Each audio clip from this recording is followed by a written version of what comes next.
Radio Play Comics is meant to adapt the stories mostly of great unadapted old and forgotten comics from the past. I use voice acting and narration to abridge the work as much as possible without lessening its impact, and to bring these stories to life the best way I can. Please enjoy.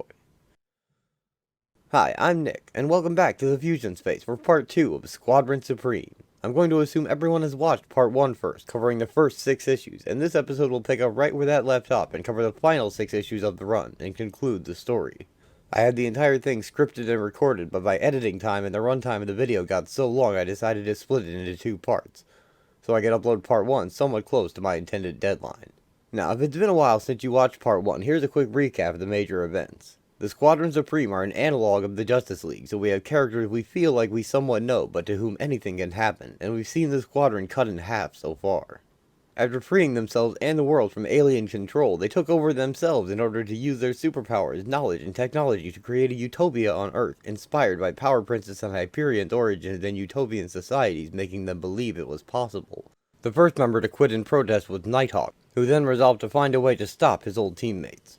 Trouble set in right away though when Tom Thumb failed to cure cancer, and Nuke's parents died from the affliction he unwittingly gave them. Nuke snapped, and Dr. Spectrum had to stop him from hurting innocent people in his grief and rage, but in doing so, he accidentally killed his teammate, and Spectrum has sworn off combat duty ever since. Things seemed to be looking up when Tom invented the B-Mod machine, which can alter people's minds in any way one wishes, and it was put into use converting the prison population into citizens now unable to break the law due to mental control, and while they seem happy, they cannot be said to fully possess free will anymore. Worst of all though, when Lady Lark turned down the Golden Archer's marriage proposal, he secretly used the machine on her to force her to love him. And when his violation was revealed to the team by Blue Eagle, he was expelled, and Lady Lark left along with him. Amphibian, never comfortable with the morality of mind control, quit the squadron over the issue. To make up for the holes in the squadron's ranks, 6 recently B-modded Institute of Evil villains were inducted into the squadron as full members, and they are being trained to be heroes as this second part opens. But Nighthawk has been finding his own powerful allies as well. Now, let's begin.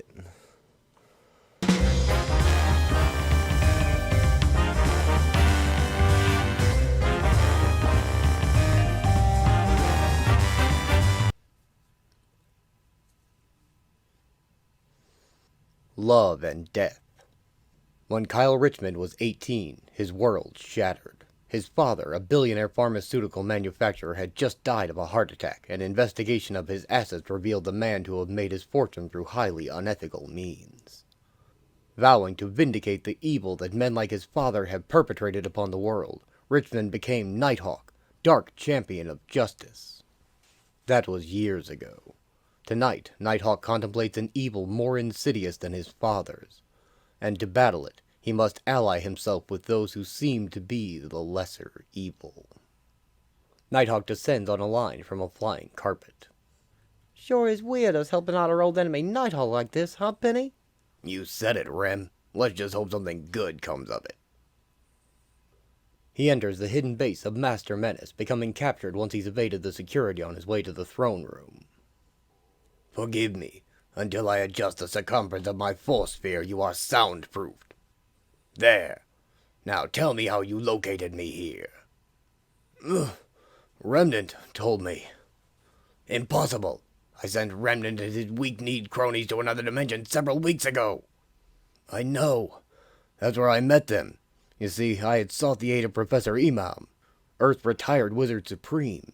He sent me to the same alternate Earth.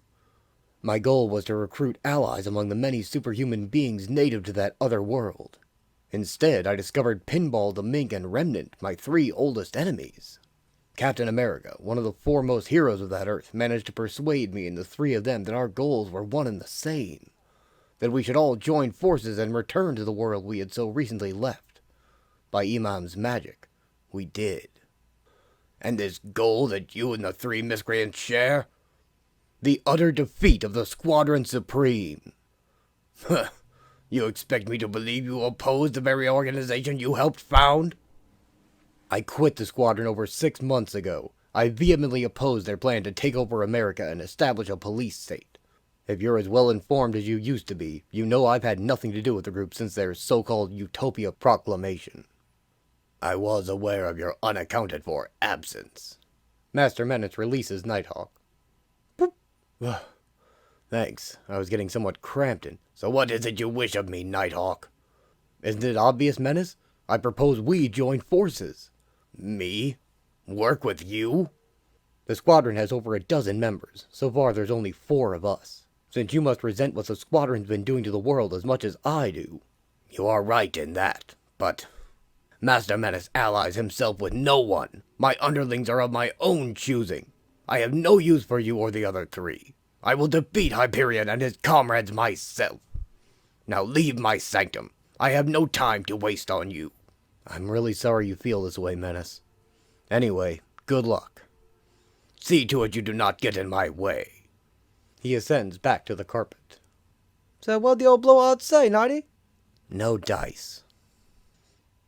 Menace wants to do it his way, alone. I've got a feeling he'll be sorry. The only way to oppose the squadron is sheer force of numbers. I hope this isn't a taste of what's to come. Yeah, unless we get serious reinforcements, I ain't fighting. Pipe down, Remy. Imam's crystal will help us find all the reinforcements we want. I'm more worried about keeping steady on this crazy flying carpet you pull out of your hat, Remy. Sure would like to know what makes this thing fly. While below. Was it wise letting Nighthawk leave so freely, knowing the location of my fortress? Bah! I have nothing to fear from him, as long as the squadron doesn't get to him. And if all goes as I have planned, I will be able to launch my first major campaign against him in a matter of days. But that is entirely dependent upon the acquisition of a most powerful underling. For weeks I've been scanning the multiverse, trying to locate him. He is nowhere to be found on any of the worlds within 17 vibrons of here. It is most unlikely he would have the technology to travel farther afield than that, and my own instruments would have determined had he somehow been destroyed. Consequently, he must be dwelling in one of the myriad interdimensional spaces. It is there I will try next. Patiently, the armored inventor stands at his console, dredging the void of the between space with his sensitive instruments. And later, I have something. The evil Hyperion, known as Hyperion 2, is drawn through to Master Menace's base. I've done it! It's him! Warmth? Light? Welcome, my friend. You have no idea how glad I am to find you. Found me? By Trojax, who are you? My professional name is Master Menace, but you knew me as Dr. Emil Burbank. Yeah, I recognize you now. Then I'm back on the world of that other Hyperion. That is correct. Everything is hazy, Burbank. I feel like I did when I was first brought out of nowhere by the Galactic Gamesman, the Grand Master. Tell me more, friend. Before he appeared, I had no memories. The Grand Master claimed he found me on a devastated micro-world and enlarged me. He also told me that Earth, a different one than this, was responsible for the destruction of my world. He teamed me up with 3 other guys he made super, and pitted us against this group of do-gooders, the Avengers. I personally got to duke it out with the so-called Thunder God. Hyperion 2 battles Thor. He tells Master Menace how he found his way from his battle with Hyperion to a group who provided him with a female partner, Thundra, and how he fell in love and decided to stick with her rather than seek the promised return to his own dimension. But then she was taken as well during their trip through a portal, and now regaining Thundra is his primary goal. Getting this simpleton to cooperate will be easier than I anticipated. So, being reunited with this Thundra is what you desire most in all the world? This or any other one, pal. Very well. Then let me make you a bargain. If you help me defeat the other Hyperion and his comrades, I will use all the resources at my command to find this Thundra, even as I found you. Deal? You bet your beard, Burbank. They shake on it. Days later, the native Hyperion cruises the western skies with a fellow squadron member and a huge packing crate in tow. Feels so wonderful. You fly me like this high. I feel so safe, yet so... Let's not get carried away, Foxfire. I'm only flying you in this way because of our air car shortage. How about keeping your mind on the mission, not me? Oh, poo on you. They land at a prison. Greetings, Warden Yates. I am Hyperion, and this is my colleague, Foxfire. I apologize for having to postpone our appointment for so long. We had to completely overhaul our behavior modification machines after they suffered some damage in handling. It's put our decriminalization program way behind schedule. I haven't changed my mind, you know. As I told the first party of squadroners that came to Huxley State Prison, I believe it's wrong to alter men's minds, even those of criminals. I will not permit you to use that infernal... Excuse me, Warden. Perhaps you weren't aware that I'm an ex-criminal. The police record on me is thicker than Hyperion's right bicep. I served time. I was as hardened as they come. Well, the squadron used their machine on me, and I'm a far better woman for it. I can tell you that it didn't have any bad side effects. All it did was stifle my urges to do evil and violent things. I like what the squadron did to me, and I'm proud that they let me join their team, considering how bad I used to be. Well, I don't know. Imagine them letting in a bimbo like that. It's not just a special-powered criminal like Foxfire that we've helped, Warden. We've initiated a job placement program guaranteeing employment to any convict who undergoes the treatment. In fact, Great Xenon! A flaming meteorite! I'll be right back. Hyperion vaults into the sky to intercept the falling rock.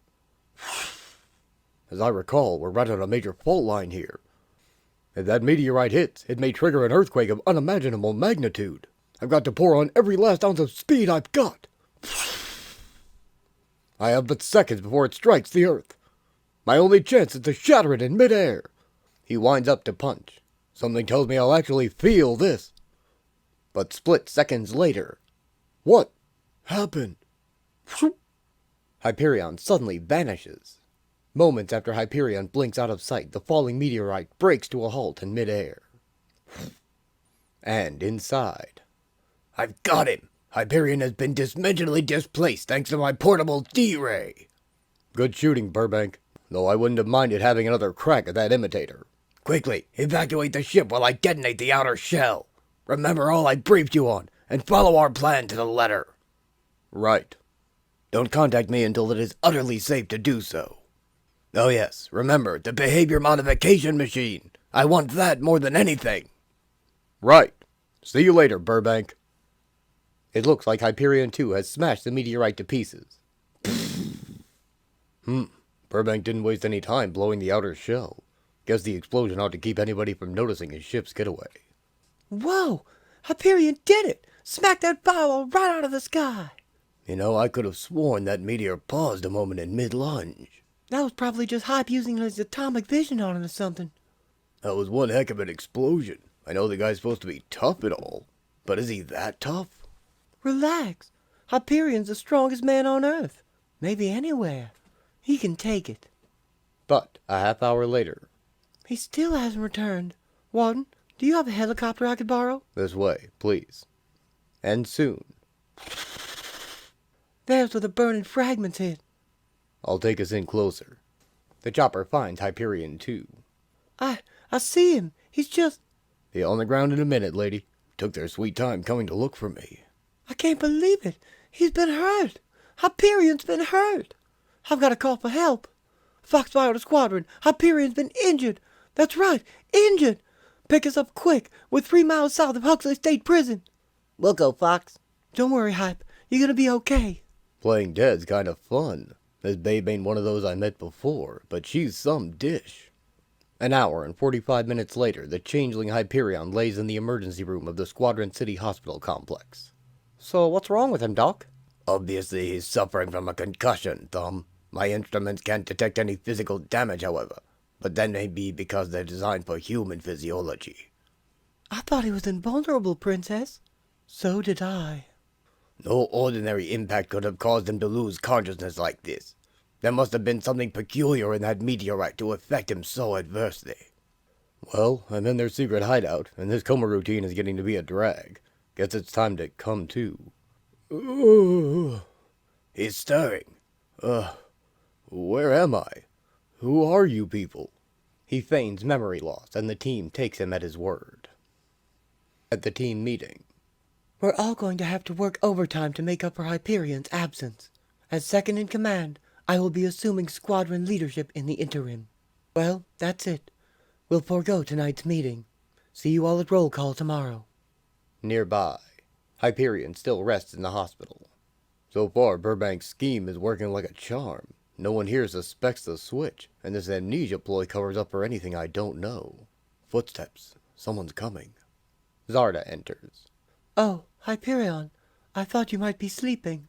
You said your name was Power Princess, right? Yes, though you always called me by my real name, Zarda. It's going to be my task to help you recover your memory. We'll be seeing a lot of each other, I'm afraid. I don't mind. You're nice to look at. Mind if we try a little test? She tosses him a large gem. I want you to squeeze this artificial diamond. You want to see how strong I am, huh? He crushes it to dust. How's this? It appears your strength is up to norm. That rules out Thumb's hypothesis that a certain radioactive substance was involved. How's that? It's not important. Do you think you're up to flying? Princess? I mean, Zarda? If you say I'm able to fly, I'm willing to try it. Except for the cotton inside my head, I feel fine. He flies out the window with Zarda in his arms. Hey, you're right. I can fly. All I have to do is think. Make myself believe I'm lighter than air. How about that? Why don't you make a circle around Squadron City? I'll give you a tour. I've always had the utmost admiration for Hyperion, but this vulnerability he's experiencing is making me see him in a different light. It's rather appealing. Man, there is something about Lady Zarda here that reminds me of Thundra. They don't look alike. Must be some kind of inner something they have in common. Weird. For hours, the mightiest man and woman on Earth talk, see the sights of Squadron City, and test Hyperion's powers. Finally, long after midnight, they land by the housing complex. We'd better call it a night. We can take up with your memory rehabilitation in the morning after the squadron meeting. You said you live in one of these houses? Mm-hmm. That one there. Well, I think you've made some progress, Hyperion. Little by little, we'll chip away at that blank wall in your mind. Zarda, I really had fun tonight. I know that wasn't the point. It was supposed to be therapeutic, but, well, I just wanted to tell you that. I'd better go in. I can't believe myself. All that time floating in limbo, the only thing I had to keep my sanity from taking a hike was thinking about Thundra. But now, just a few short hours after we met, all I can think about is the princess. She's a lot like Thundra. Tall, strong, beautiful.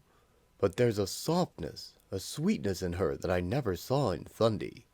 A light went on upstairs. Wonder if she lives alone or what. Hyperion too spies on Zarda through her window. What? Who's that geezer? Zarda, that you? Who else, Howard dear? You haven't been waiting up for me again, have you? No. The nurse woke me up and she emptied my pan. Well, you get some sleep, darling. I'll be by in the morning before I go to work. I don't believe this. He flies away from Zarda's house. Oh, come on. That can't be her boyfriend. Tell me it's her grandpa, or father, or uncle. Minutes later. Hyperion, there you are.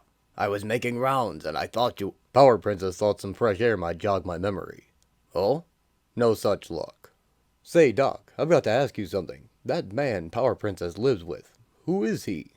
Name's Howard Sheldon. From what I gather, they're married. Common-law, probably. They met 40 years ago when they were both young. He aged. She didn't. She's not your average human. Now then, as your doctor, I'd recommend you get as much rest as you can. Good night. Her husband? Her husband? That's sick. The next morning. Huh? How's a guy supposed to sleep with all that racket going on? Zarda rushes in, carrying Howard. Dr. Decibel! Emergency! In less than a minute, he is on the operating table. The doctors do their best to revive him. Clear. Soon, they pull a sheet over his head. I'm sorry, Princess. 4 minutes. Still no response. Zarda? Heart attack. Sometime last night. Hyperion too holds her. There. That night, in the living district of Squadron City, Philip and Arcana Jones play host to the squadron's only other married couple, Stanley and Madeline Stewart. What a rough 24 hours this has been. First Hyperion becomes disabled, and now Zarda's husband passes away. What next? Well, he was in his 70s, and in ill health at that. The princess must have been prepared for it to happen sooner or later. Even if you mentally prepare for it, Maddie, it still hits you hard when it actually happens. I can only imagine their relationship was platonic for as long as I've known them. Still, she certainly seemed devoted to him. Later, Hyperion 2 flies alone. Maybe I'll be able to think better up where the air's thinner. What do I do? I'm pretty sure that the autopsy won't reveal how the geezer died. I was very gentle when I sucked the air out of his lungs and filled them back up after his ticker went. Besides, no one would ever suspect me. On the other hand, if I double-crossed Burbank, I know he'd blow the whistle on my masquerade just out of spite. Guess it boils down to which super dame do I go for the most? Thundra or Zarda? The redhead or the brunette? The long shot or the sure thing? I think I know who it's gotta be. Now to tell Burbank. A half hour later, Hyperion 2 flies into Master Menace's lair. Hyperion, I did not expect you to be in touch so soon. I take it was easier to slip away than to send me a message. The message I got for you has got to be delivered in person, Burby. Oh? What's that? The deal is off, sucker! Hyperion 2 blasts Master Menace with its atomic vision and he crashes through a wall.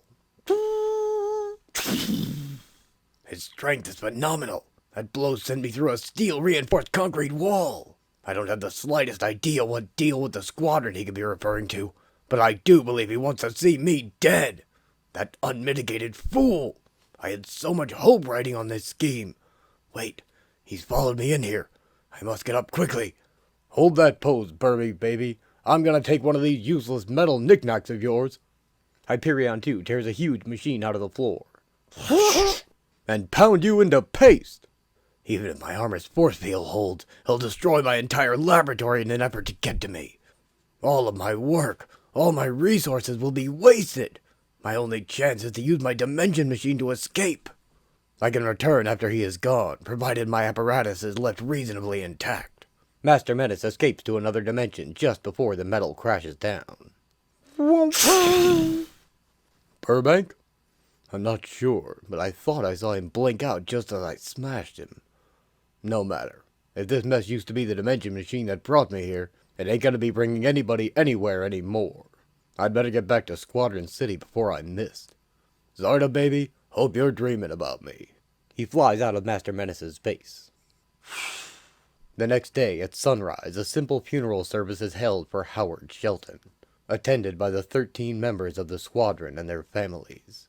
At 9 a.m., Shelton's body lies beneath a small hill in Squadron City's Park Quadrant, a hill that Arcana proposes be named after him at that night's meeting. Dr. Anton Decibel delivers the autopsy report to Power Princess at noon. The report concludes, died of natural causes.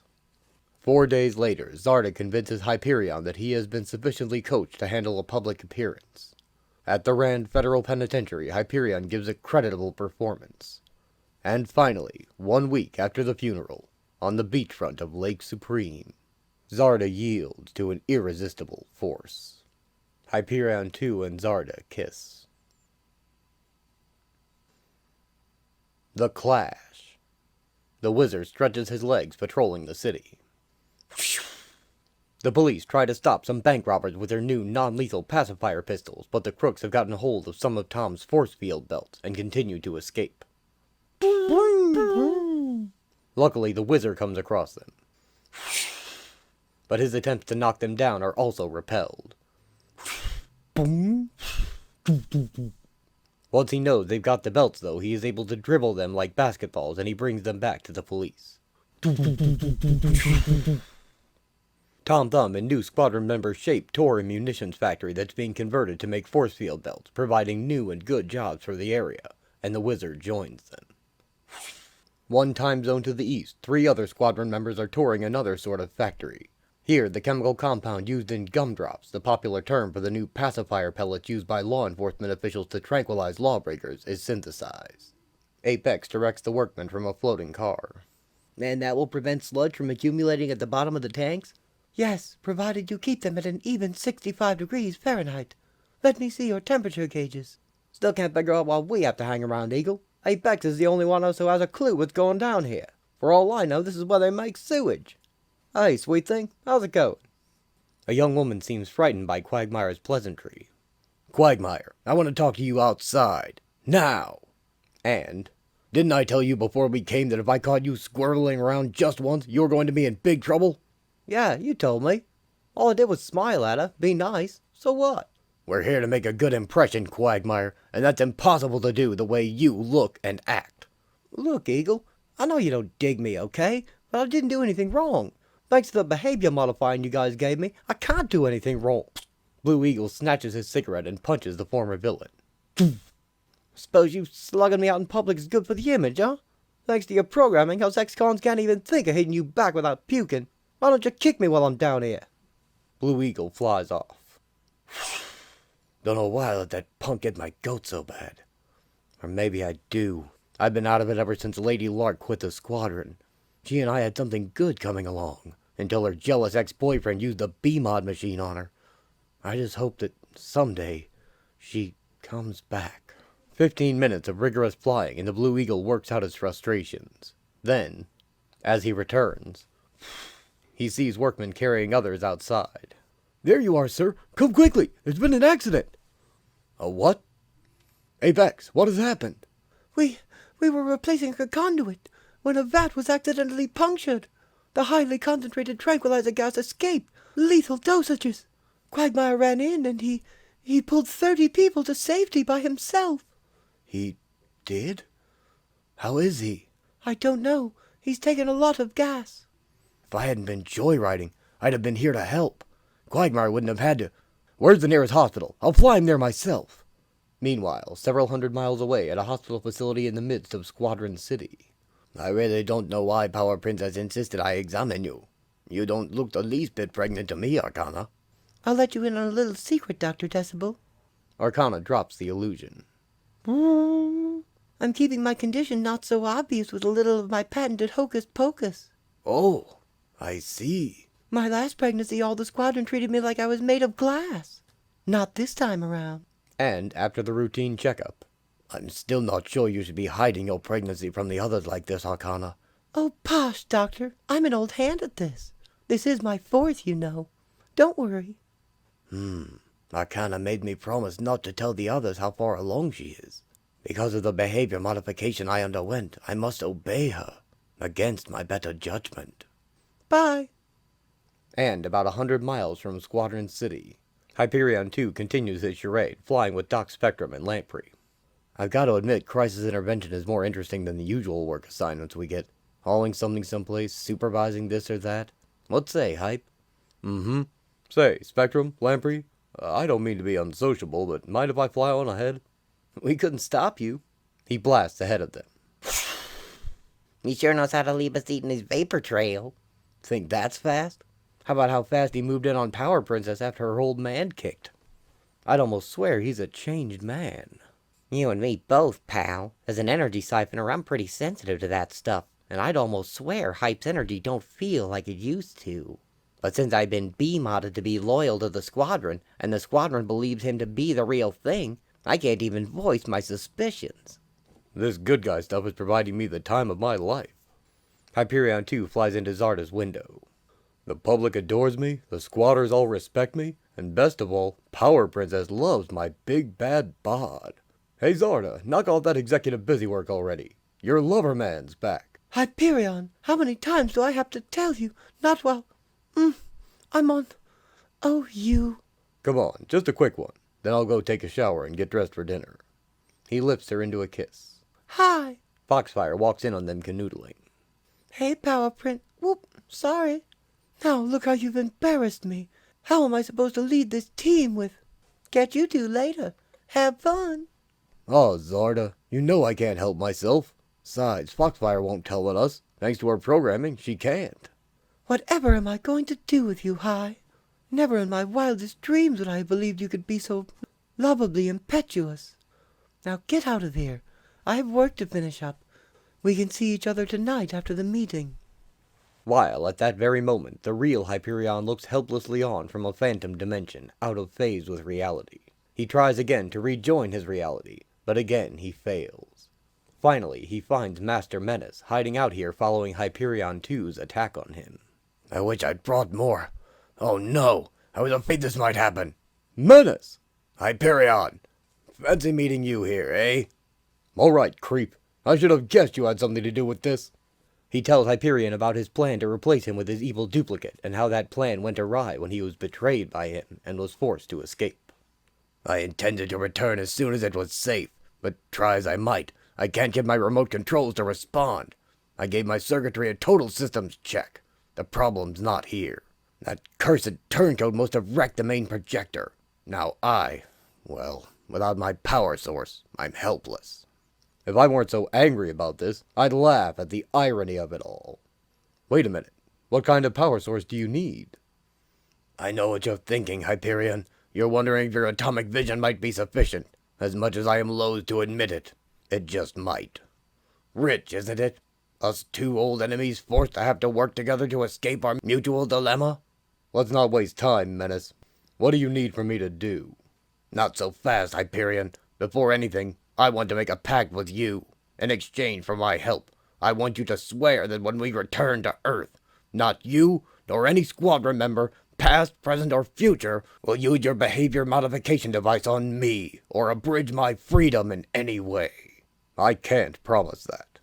You're a criminal. It is my mission to save Earth from your kind. Very well. Forget it. I will find a way to escape without you. Later. Menace, I'll agree to your deal if you swear to do nothing to interfere with the Squadron or its Utopia program. You have my word as a criminal. Ha ha ha. So, what do I do? See this induction coil on my chest? It's my auxiliary power source. Focus your atomic vision on it until I tell you to stop. All right. He takes aim, shuts his eyes, rolls them back, and when he reopens them, atomic power blasts from Hyperion's eyes into Menace's chest plate.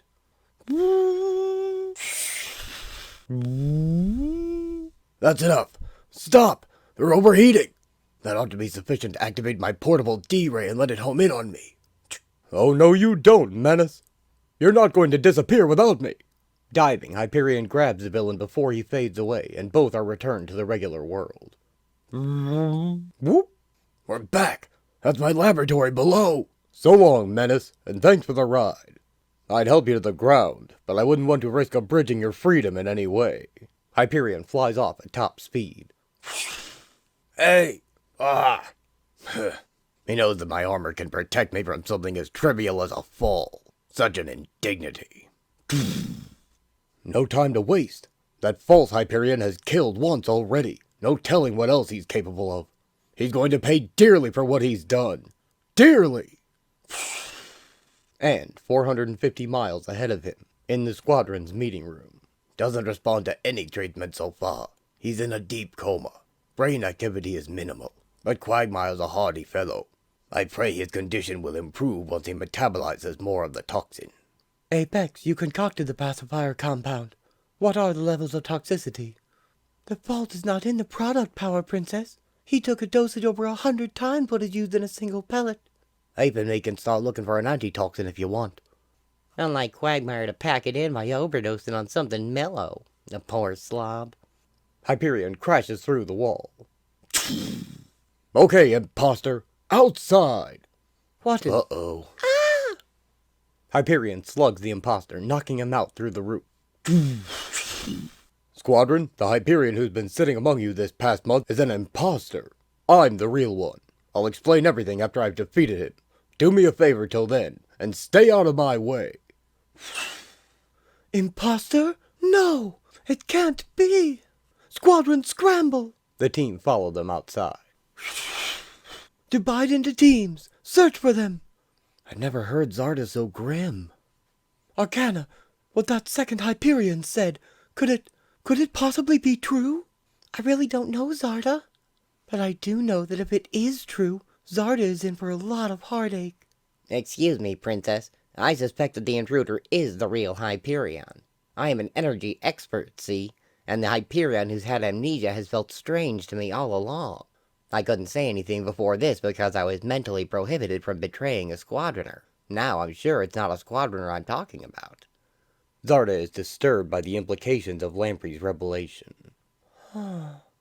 About 40 miles away, titans clash. Each blow of diamond-hard skin against diamond-hard skin produces a deafening thunderclap, and sparks that ignite the twilight sky. When we first fought years ago, I was holding back my full strength. Surrender now, and I... Never, you stupid fake! There's too much at stake!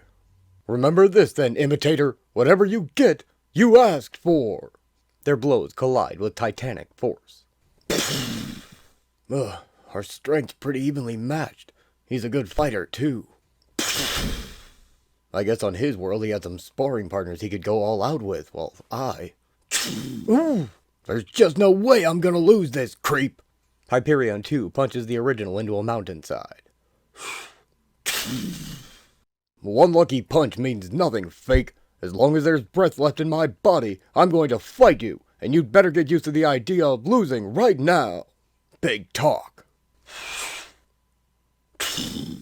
But talk ain't gonna win this scrap. I never did learn much about this duplicate Hyperion the first time we clashed.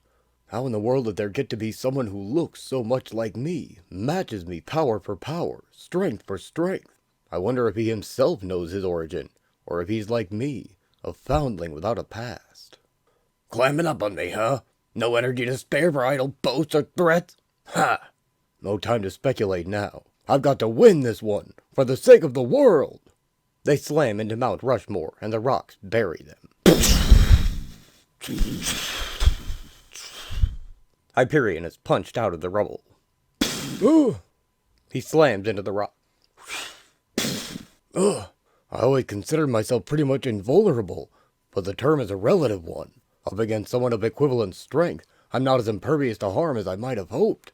I think I wrenched my shoulder. Okay, do-gooder, I'm getting sick of you getting up every time I smash you. This time I want you to stay down. For good. The imposter throws a huge rocky nose at the original. He's hurled part of President's Mountain at me. I don't think I can get out of the way in time. Only chance, my atomic vision. Hyperion blasts the rock with his atomic vision, and it crumbles. So, think you're tricky falling back on your I-beams? I think you're too wasted to put up your dukes anymore. But hey, two can play that game. An eye for an eye, jerk. He responds with his own I-beam.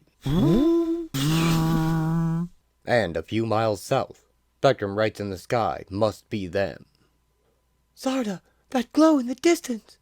Can you stir us up some tailwind arcana? I want to get there quick. Their beam duel intensifies. So far, our vision powers seem of equal magnitude. The question is he holding back, or is this his maximum?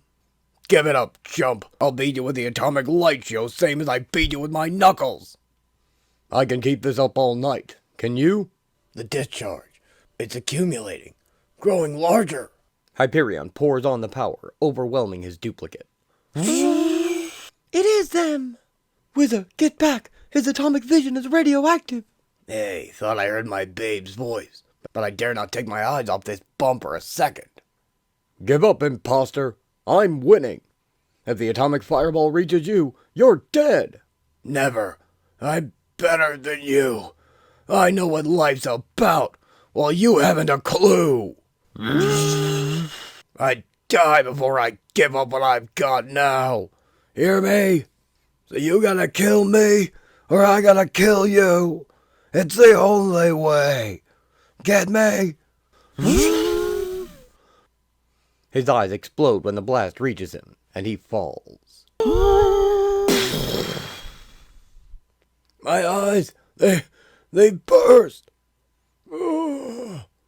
Keep groaning, imposter, so I can find you. You were right about one thing.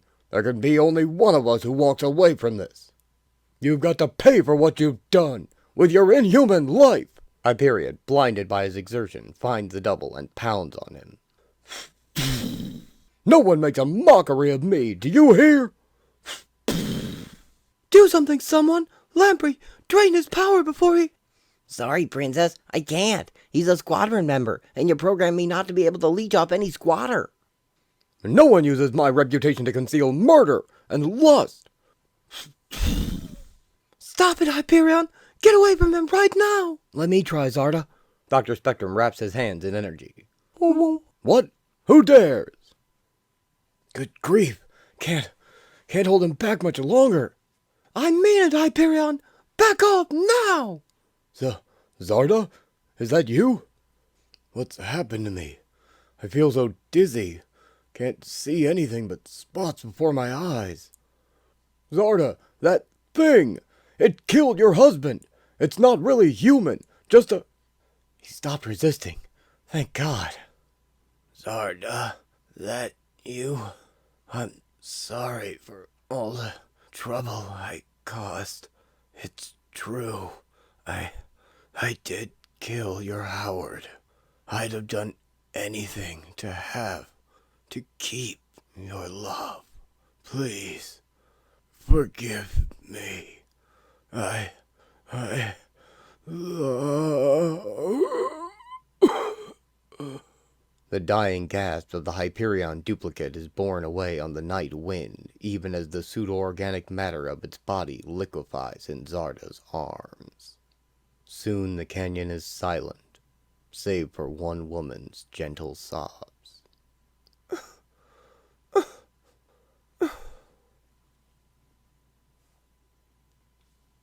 Borrowed time.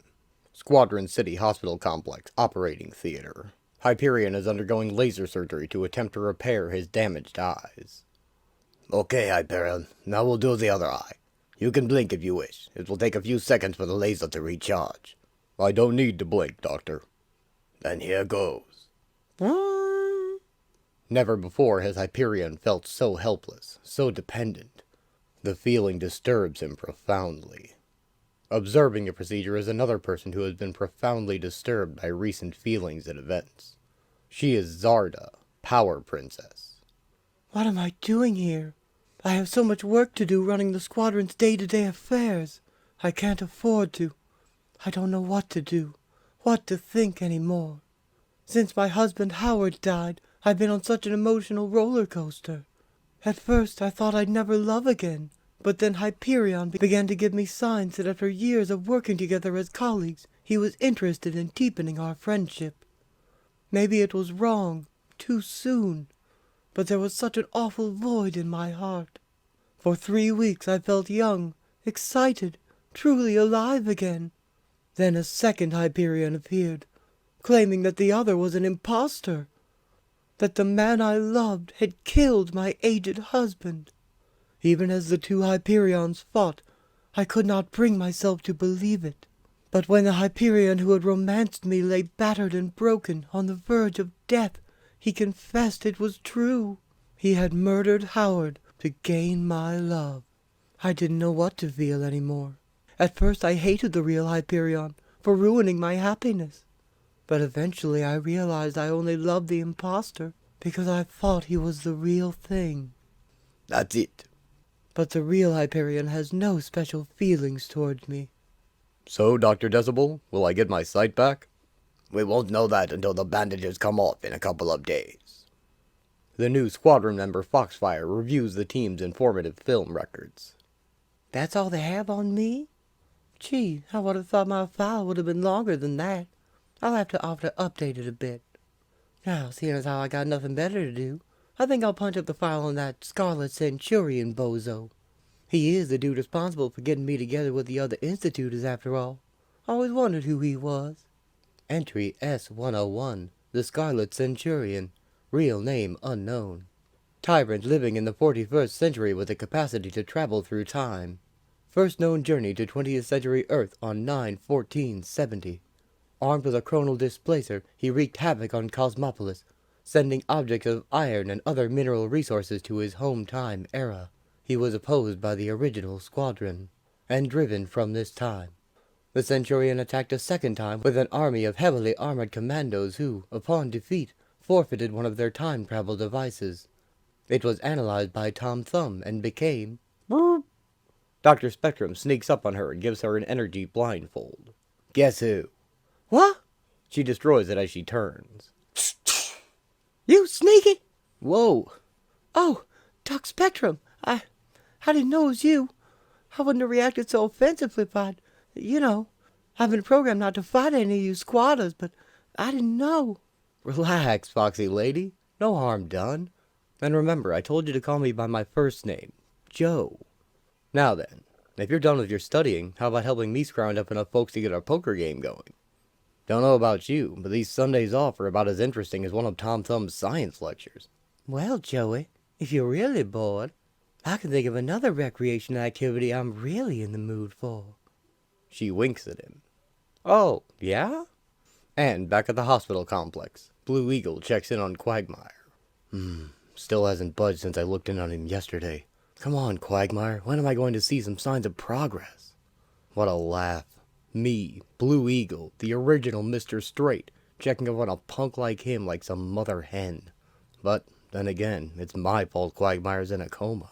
If I hadn't been off skywriting, I'd have been there to help him rescue the victims of the gas leakage at the chemical factory. But no, he had to haul all 30 workers to safety himself. The dosage of that pacifier gas he took was nearly lethal. Thumbs tried to concoct an antidote, but so far it's no go. As is, if he recovers, he may be brain damaged. To think I was criticizing him for not acting like a hero. Come on, man. Pull out of it so I can make it up to you. Nearby, at the park, Arcana's husband Phil watches as Shape has formed himself into a bouncy trampoline for the children to play on. There's the Shape, one of the more bizarre squadron members. Funny how misfits like him and Tom Thumb turn out to be such gentle souls. Whee! Look, one hand! I'm coming to get you! I love you, Mr. Shape. I love you too, Katrina. Hey there, Shape. The kids aren't hurting you, bouncing around like that, are they? Nope, Phil Jones. It tickles. Hi, Daddy. Well, if you want a break from the babysitting chores, give a yell. Shape like kids.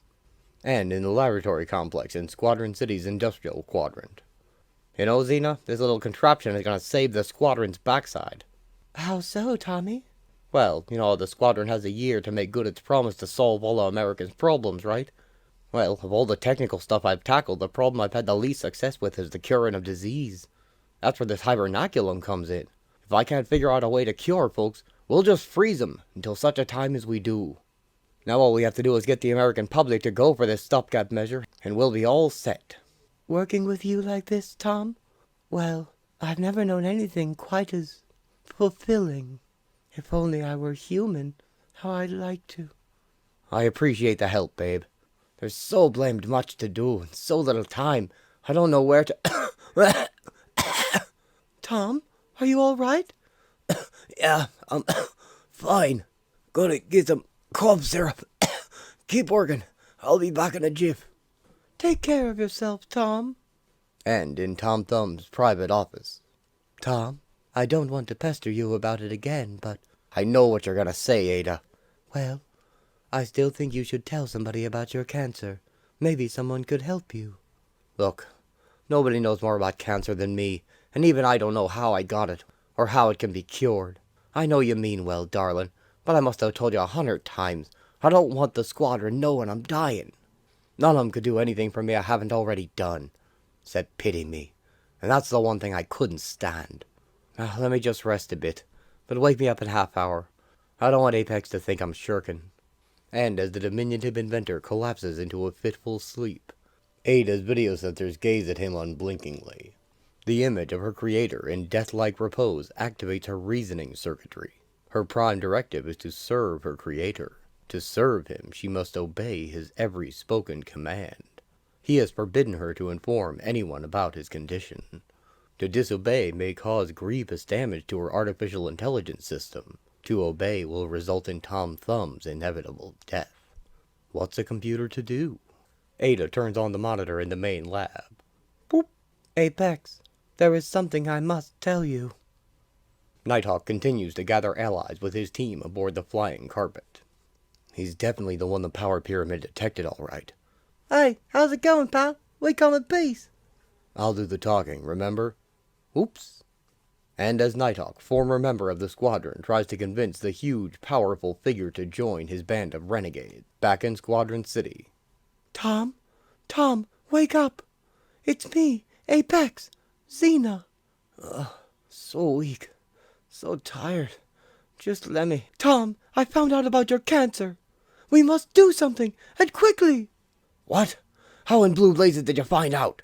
Never mind that, Tom. I promise not to tell the others just yet. Now look, you should have told me this a long time ago. We should have let all our other projects slide until we licked this. We can't lick it. There's nothing to be done. Believe me, I tried. For a month before you joined, I tried everything under the sun. It's no use. There's no cure. You exhausted every possibility? Every possibility, and then some. I even used my time traveling equipment to go to the future, where I knew they did have a cure for cancer. I tried bargaining for it with this tyrant, the Scarlet Centurion. That's right, you knew the creep once, didn't you? And he wouldn't part with it? Not at a price I was willing to pay. He wanted me to poison Hyperion in exchange for a cure. You couldn't just take it then? Of course not. Stealing is wrong. So is cancer. It steals people's lives, Tom. You owe it to the world not to die. And if stealing is what it takes for you not to die, you should do it. No, it's wrong to steal, for any reason.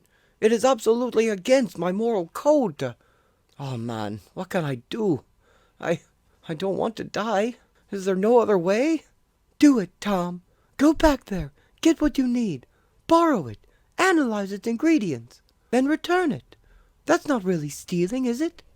Well, I guess not. Will you come with me, Xena? You don't know how much I'd like to, Tom. But thanks to the behavior modification I was given, I can't commit the act of theft. Not even temporarily. But I need help. And I don't want the whole squadron in on this. And make them compromise their principles, too. I have a suggestion. Shortly. You're the one who told Apex, weren't you? I beg your forgiveness, Tom. It has caused me great... I couldn't stay mad at you, babe. Lamprey enters with Apex. Hey, Tommy boy. AP here says you need my help with something, huh? That's right, Lamprey. Here, put one of these time harnesses on. You and me are going to take us a trip to the future. Oh, yeah? You see, the Scarlet Centurion stole something from us. We're going to get it back. Not only am I about to steal, now I just lied. But I had to lie to him. If he knew we were stealing something that don't belong to us, his behavior modifying wouldn't let him do it. Ada, set the same coordinates as last time. Processing. Please be careful, Tom. Moments later, the two squadroners activate the portable trans-temporal sonar projectors strapped to their persons. Once again, the brilliant inventor feels his body seem to turn inside out as it punches through the envelope of time. And when the two squadroners materialize in physical space once more, they are in the far future of the Scarlet Centurion. So this is the future, eh? One of them, anyway. So where exactly are we? I'm not sure, Lamp. I haven't actually wandered around much here. Don't have a map either. What we're looking for is some kind of lab or hospital. Someplace where they'd store Whoop! Lamprey flies with Tom high into the sky. Maybe you can spot the joint from the air. But seconds later, flying saucers soon accost them. Rover 177 to Rover 665, unidentified flying man, type formation. Uh-oh, we got company, Tom. Not to sweat it, though. They can't catch me. Whoop! Lamprey speeds away from them. Persistent cusses. They shoot him in the back, but he absorbs their energy. Ah, what do you know? They got me. Got me good. Thank you, overgrown garbage can lids. I got a real charge out of that. Lamprey turns and blasts the crowd with energy from his hand, dropping Tom in the process. Lamp? Ah! Lamprey catches Tom just before he hits the ground. Gotcha, pal. That building there looks like the Centurion Citadel. Let's duck in there before we're spotted again. Back in the present, downtime. Hyperion lies in the hospital with his eyes still bandaged as Zarda enters. I can't help but think that I deserve to be blinded for what I did to that inhuman duplicate of me. Never before have I let my vast power get so out of control. Have I acted with such disregard for the consequences? Is someone there? I am. Zarda? I didn't actually mean to doze off. It gets so boring with nothing to see. I fall asleep to escape it. Don't explain. You deserve your rest. Hi, we haven't had much time to talk since you returned. I've been so busy running the squadron, and you... I hear you've been doing a great job, Zarda. As good as I ever did. And if I do get my sight back, and you want to remain squadron leader, that's fine by me. We'll see. It's the Utopian way to speak forthrightly, Hi. There's something I must tell you. I fell in love with your duplicate, believing him to be you. He's dead now, but my feelings for him, for you, are not. I want you to know that I love you, and I want to make you feel the same for me. Well, Zarda, I've always had the utmost respect and, admiration for you, but I... Please, shut up. She kisses him. And back in the future. I've yet to see one thing I recognize around here. Glad I don't need to use the facilities. Well, these are computers of some sort, but for all I know, they're just... Wait, you hear someone? Tom finds out from a guard where the Panacea potion is kept, and he and Lamprey quickly make their way there. While back in the present, Nighthawk has loaded his expanding team into a jet, the large and powerful Redstone having joined them. In the future, Tom has finally secured the potion. I almost can't believe it. The potion's mine. I'm gonna live. Guards burst in and fire on them. But Tom activates his force field just in time. Lamprey charges at them, firing their own energy back at the guards and decimating them.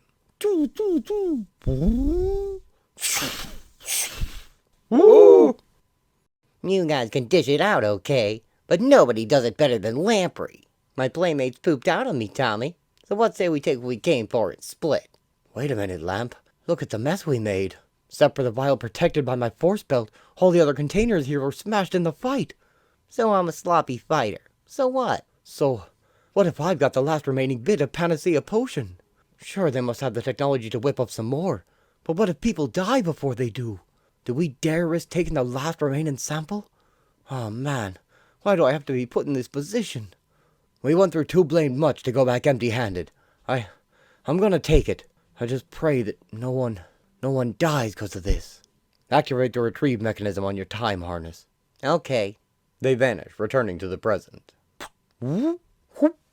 Scarlet Centurion watches them go on a monitor.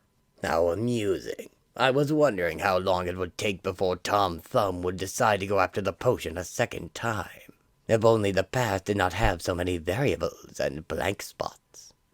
Sir, shall we alert the chronotroopers and launch the pursuit? No, that will not be necessary. Certain historical events, like Tom Thumb's fate, are known to me. Downtime. What?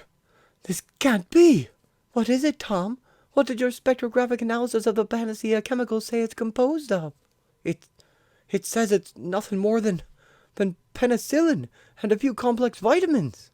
How can that be, Tom? Did you take the wrong substance? You could go back and... No, this really is the Panacea potion, all right. I guess it works on 40th century folks because they've had centuries of eugenics to bolster their immune systems. It won't do much for us 20th centuryers because we aren't that eugenically fit yet. All that racing around, all that compromising on my principles, and all I got for it is zip. Looks like it's all over for me now. I gotta die soon. Tom, where are you going? What's he talking about? I'm going back to the 40th century. Return what I've stolen. 1 week later, while working in his laboratory on another project to better the human condition, Thomas Thompson, also known as Tom Thumb, passed away. The Dark from Within. Tom Thumb lies in the very first hibernaculum pod, frozen at the moment of his death, in case a way to revive him and cure him is ever found. He is surrounded by flowers, and by friends. Death claims all men eventually, and the tragedy of each loss is measured by the mark that man has left upon the world. Thomas Thompson, better known as Tom Thumb, was a small man who made a big mark. The world joins with the Squadron Supreme in mourning his untimely death. The news runs a memorial program dedicated to Tom's life and achievements, not the least among which were inventing his own crime-stopping equipment and designing the Squadron's satellite headquarters. It then tells of his newer inventions, upon which the Squadron's new Utopia is founded, the B-Mod machine altering the minds of the nation's criminals and forcing them to be good citizens. the force field belts for every citizen's personal protection, and the pacifier pistols which stop the villains who remain by activating the brain's pleasure centers, and which are the only weapons now used by the nation's police force and military. However, Tom was working on his most startling technological achievement at the time of his death. It is believed that this invention will enhance the quality of life in America to a greater degree than any of the others. Here's Power Princess, spokesperson for the Squadron Supreme, to tell us about it in an exclusive presentation. Tom Thumb's death was as much a surprise to the squadron as it was to you. He kept his illness from his friends until the very end. As well as being a dear friend and comrade, Tom was the linchpin of our Utopia program. I'd like to talk about the impact his death will have on our meeting the program's goals. Here is a chart of the 7 problem areas our Utopia program was designed to address. Hunger, 100%. Economy, 90%. Crime, 85%. War, 100%. Poverty/jobs, 85%. Environment, unclear. Disease, 50%. As you can see, we've made least progress in curing disease. Perhaps recognizing that his own illness would prevent him from realizing his goal of eliminating all disease, Tom and his lab partner Ape X began working on a contingency plan some months ago. The device you see behind me is a Hibernaculum. It is designed to lower the body temperature and slow all of the life processes to a state of hibernation. Nighthawk and his team watched the broadcast around a table, along with the world.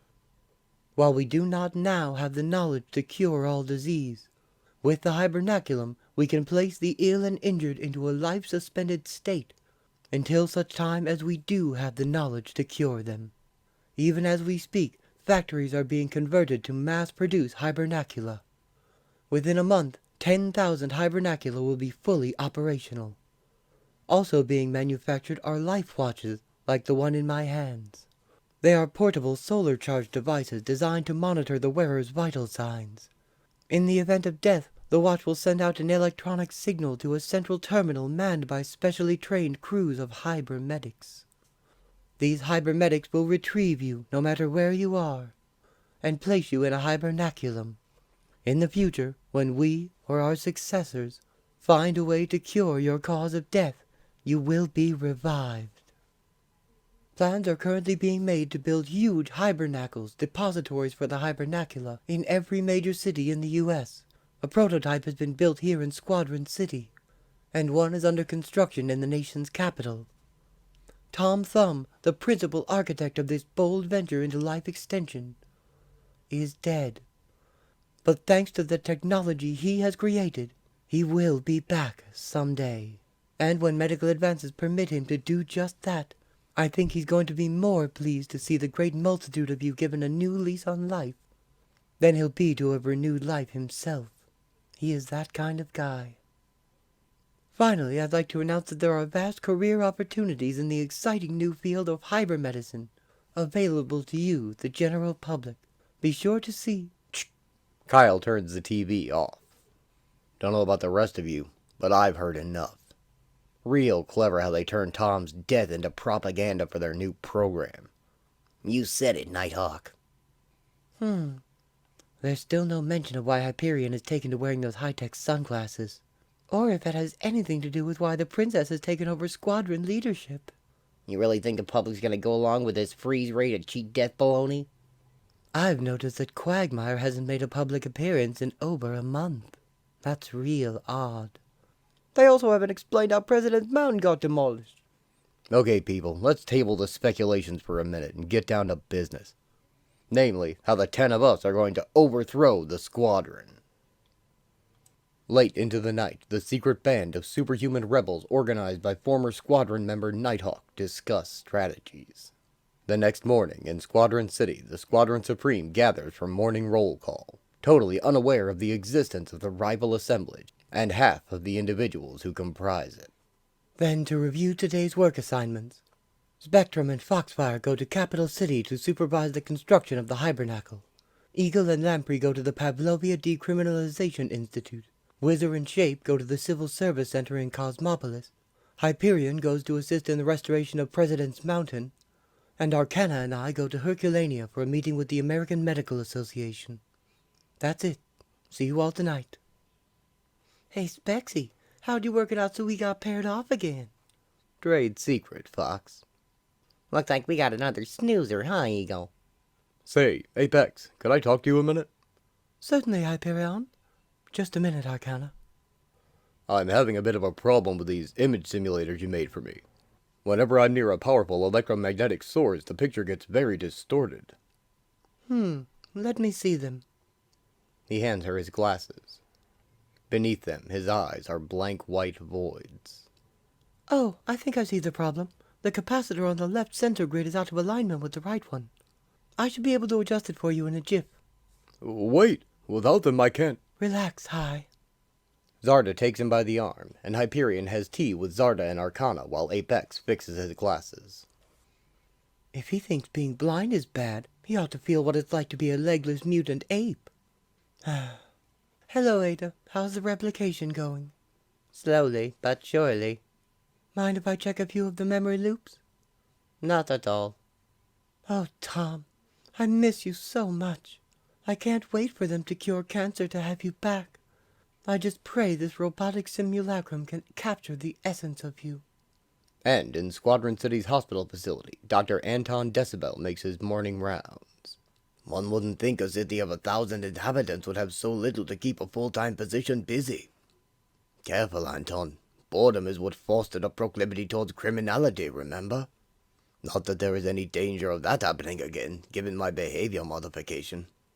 I wonder if my former partner in crime is showing any... Good grief! What's spilled all over the floor? Black goo spreads out from Quagmire's mind, still comatose in his hospital bed. It's Quagmire's doing. Even though he's comatose, he must have activated his ability to project a mucus extra-dimensional substance into this reality. Could this mean that he's coming out of his coma? The monitor indicates no change in his vital signs other than slightly increased alpha wave activity. I just thought of something. If Quagmire doesn't return to consciousness, and his mind continues to let the dark matter pass into this world, what is going to stop it? Please, Quagmire, wake up! While over the Midwestern skies, Blue Eagle and Lamprey transport a large crate across the country. Hey, look, Eagle. I know you don't dig me, man, any more than you dig any of us ex-institutors. But when we gotta work together, I'd appreciate if you could say a few syllables every 10 minutes or so. Lamprey's right. I have disapproved of him and his crowd. Never figured they had what it takes to be heroes, even after we behavior modified them. But I was wrong about Quagmire. While I was out joyriding, he saved 30 people and fell into a coma for his efforts. I'm sorry, Lamprey. I'm just not a very talkative guy, I guess. I'll try, though. What do you want to talk about? No time to rap now, Wings. We're here already. They land at the Decriminalization Institute. Hello, I'm Blue Eagle. This is my comrade, Lamprey. I'm Seward Braxton, the newly appointed director of the Institute. The prison is being converted into a B-mod machine station with 24 cubicles operating around the clock. This one facility can handle 100 convicts a day, turning them into productive members of society at the mere cost of their free will. Meanwhile, people are lined up at the Civic Center to apply for jobs at the new Hibernaculums being built. The people offer their condolences for Tom while Shape enjoys playing with the children. He reflects on how no one liked him before he was modified, but now he has friends, and he, at least, is much happier now. 2 of Nighthawk's crew enter and apply to join the squadron itself as new superheroes. Redstone shows off his impressive strength by lifting a car with one hand, and Moonglow shows off her ability to fly. She also appears to control gravity, lifting Whizzer, Shape, and Redstone along with her. It's only a magical illusion, but the squadron is convinced, and they blindfold the new recruits and bring them to their hidden complex. Moonglow uses her power of illusion to circumvent this, though, and learn its location. The Wizard welcomes the prospective members to their guest quarters. Wyatt, now the Black Archer, thanks Nighthawk for letting him join his team, to have a chance to at least attempt to atone for his misdeed.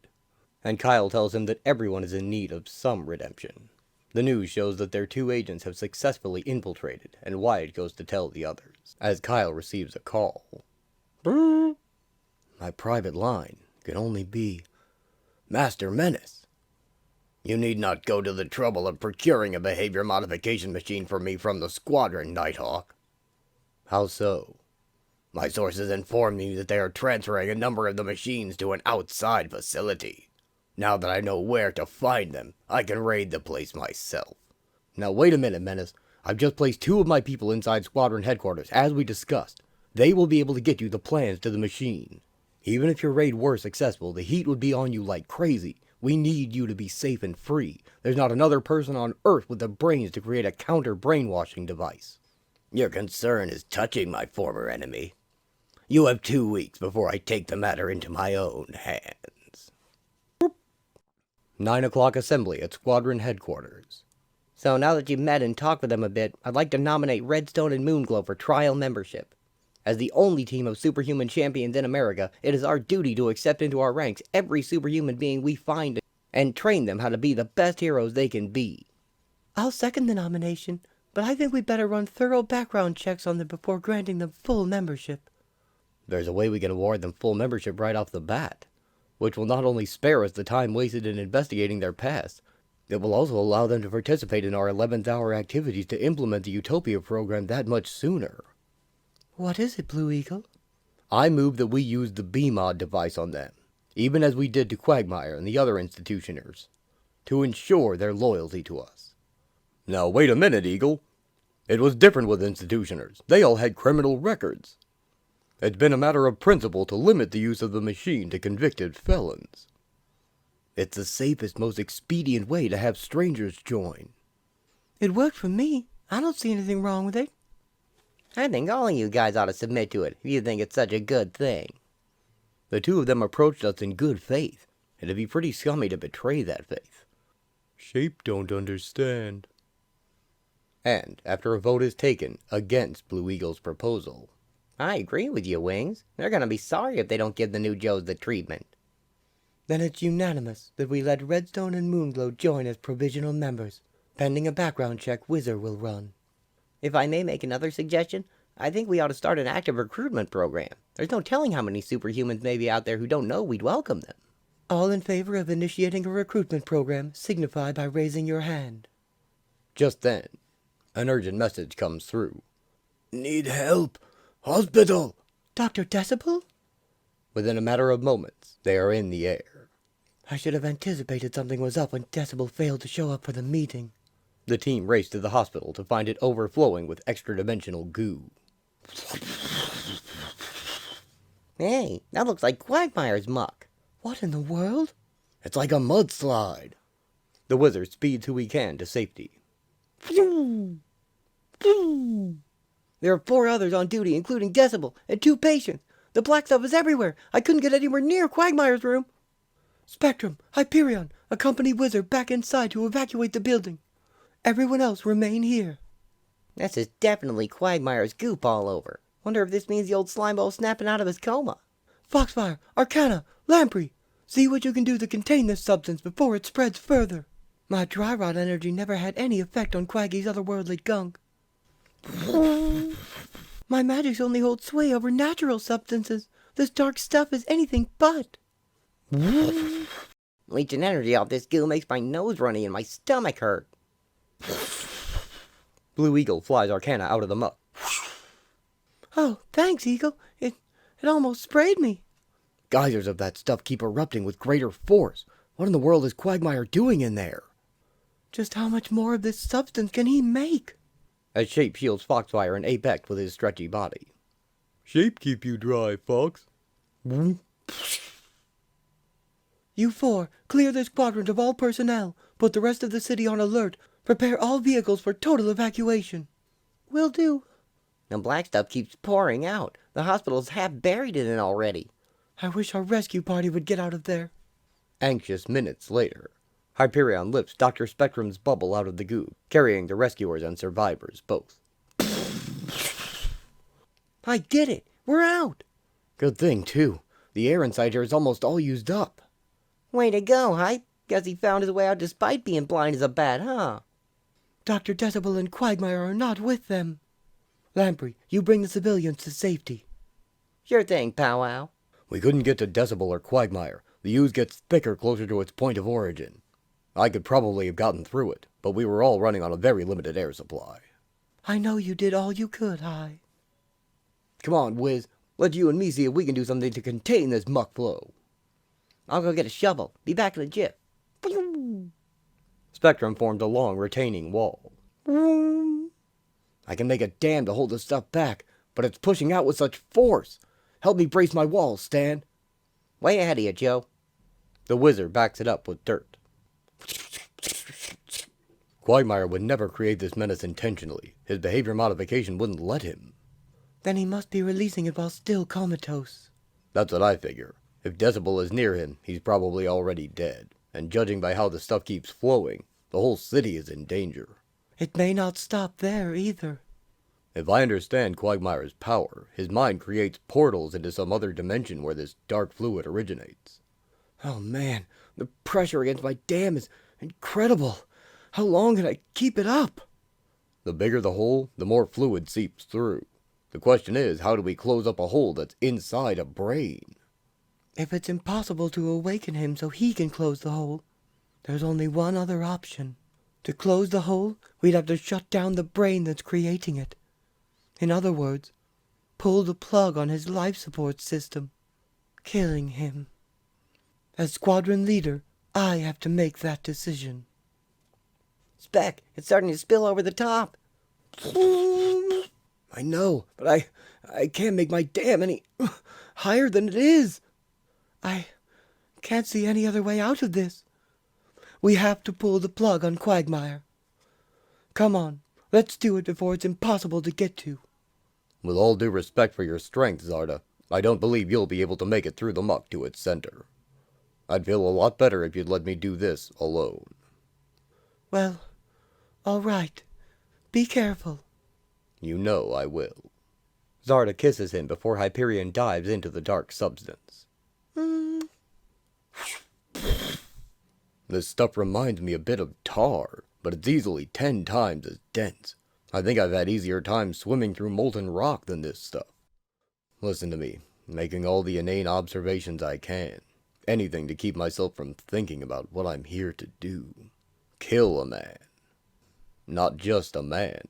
An innocent man. A friend. Though Zarda made the decision to do it, I'm the one who's actually doing it. To rationalize that I was only following orders is a cop-out. I am morally responsible for everything I do. Can I go through with this? Must we always sacrifice the good of the individual for the good of the many? 27 minutes later. This just has to be it. I know I felt the nurse's station just down the corridor, and Quagmire's room was the first one on the right after it. At least my blindness is no handicap here. The others told me this stuff was impossible to see through. I believe I can hear the hum of the life support machine. It certainly was built to last. Now the outlet must be... I've got it. Quagmire, I pray you can forgive us. Hyperion pulls the plug on Quagmire's life support. It vanished. The millions of tons of black glop gone the instant I pulled the plug. And Quagmire? Where? Quagmire's body has vanished as well. Soon, Hyperion carries Dr. Decibel's body out of the hospital.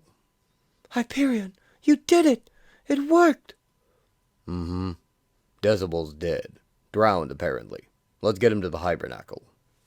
As for Quagmire, I'm not sure where he went. I suspect the moment his brain died and all the muck was sucked back through the hole to the other dimension, he was swept along with it.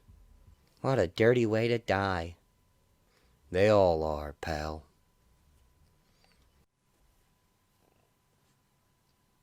Betrayal. Lamprey waits high in the sky by a flag on a tall pole. The squadron have divided into 2 teams to play a game of capture the flag as a training exercise. Blue Eagle and Moonglow fly towards the flag as a diversion. Lamprey goes for Moonglow, but she dissuades him with a burst of intense light. He tries to grab her once he's recovered, but his hand passes right through her illusory form. Meanwhile, on the ground below, Redstone throws shape at the flag while he holds the form of a missile. But Lamprey blocks him in time. At that same moment, Dr. Spectrum gives Foxfire a lift towards the other flag, along with new member Inertia, which is guarded by another new member, Haywire. He fires tangling wires from his hands, tripping Foxfire and slowing the others down. Spectrum forms a bubble which is soon covered in wire, while Inertia absorbs the momentum from the wire and stores it. Foxfire uses her disintegration power to escape as Joe climbs out of his bubble until Inertia is close enough to attack. Haywire is knocked off his feet by the stored energy of his own attack. Back at the other flag, the three move in on Lamprey, but are repelled when thermite bursts from the ground and freezes one of the eagle's wings and surrounds Redstone with flames, giving Lamprey a chance to leap forward.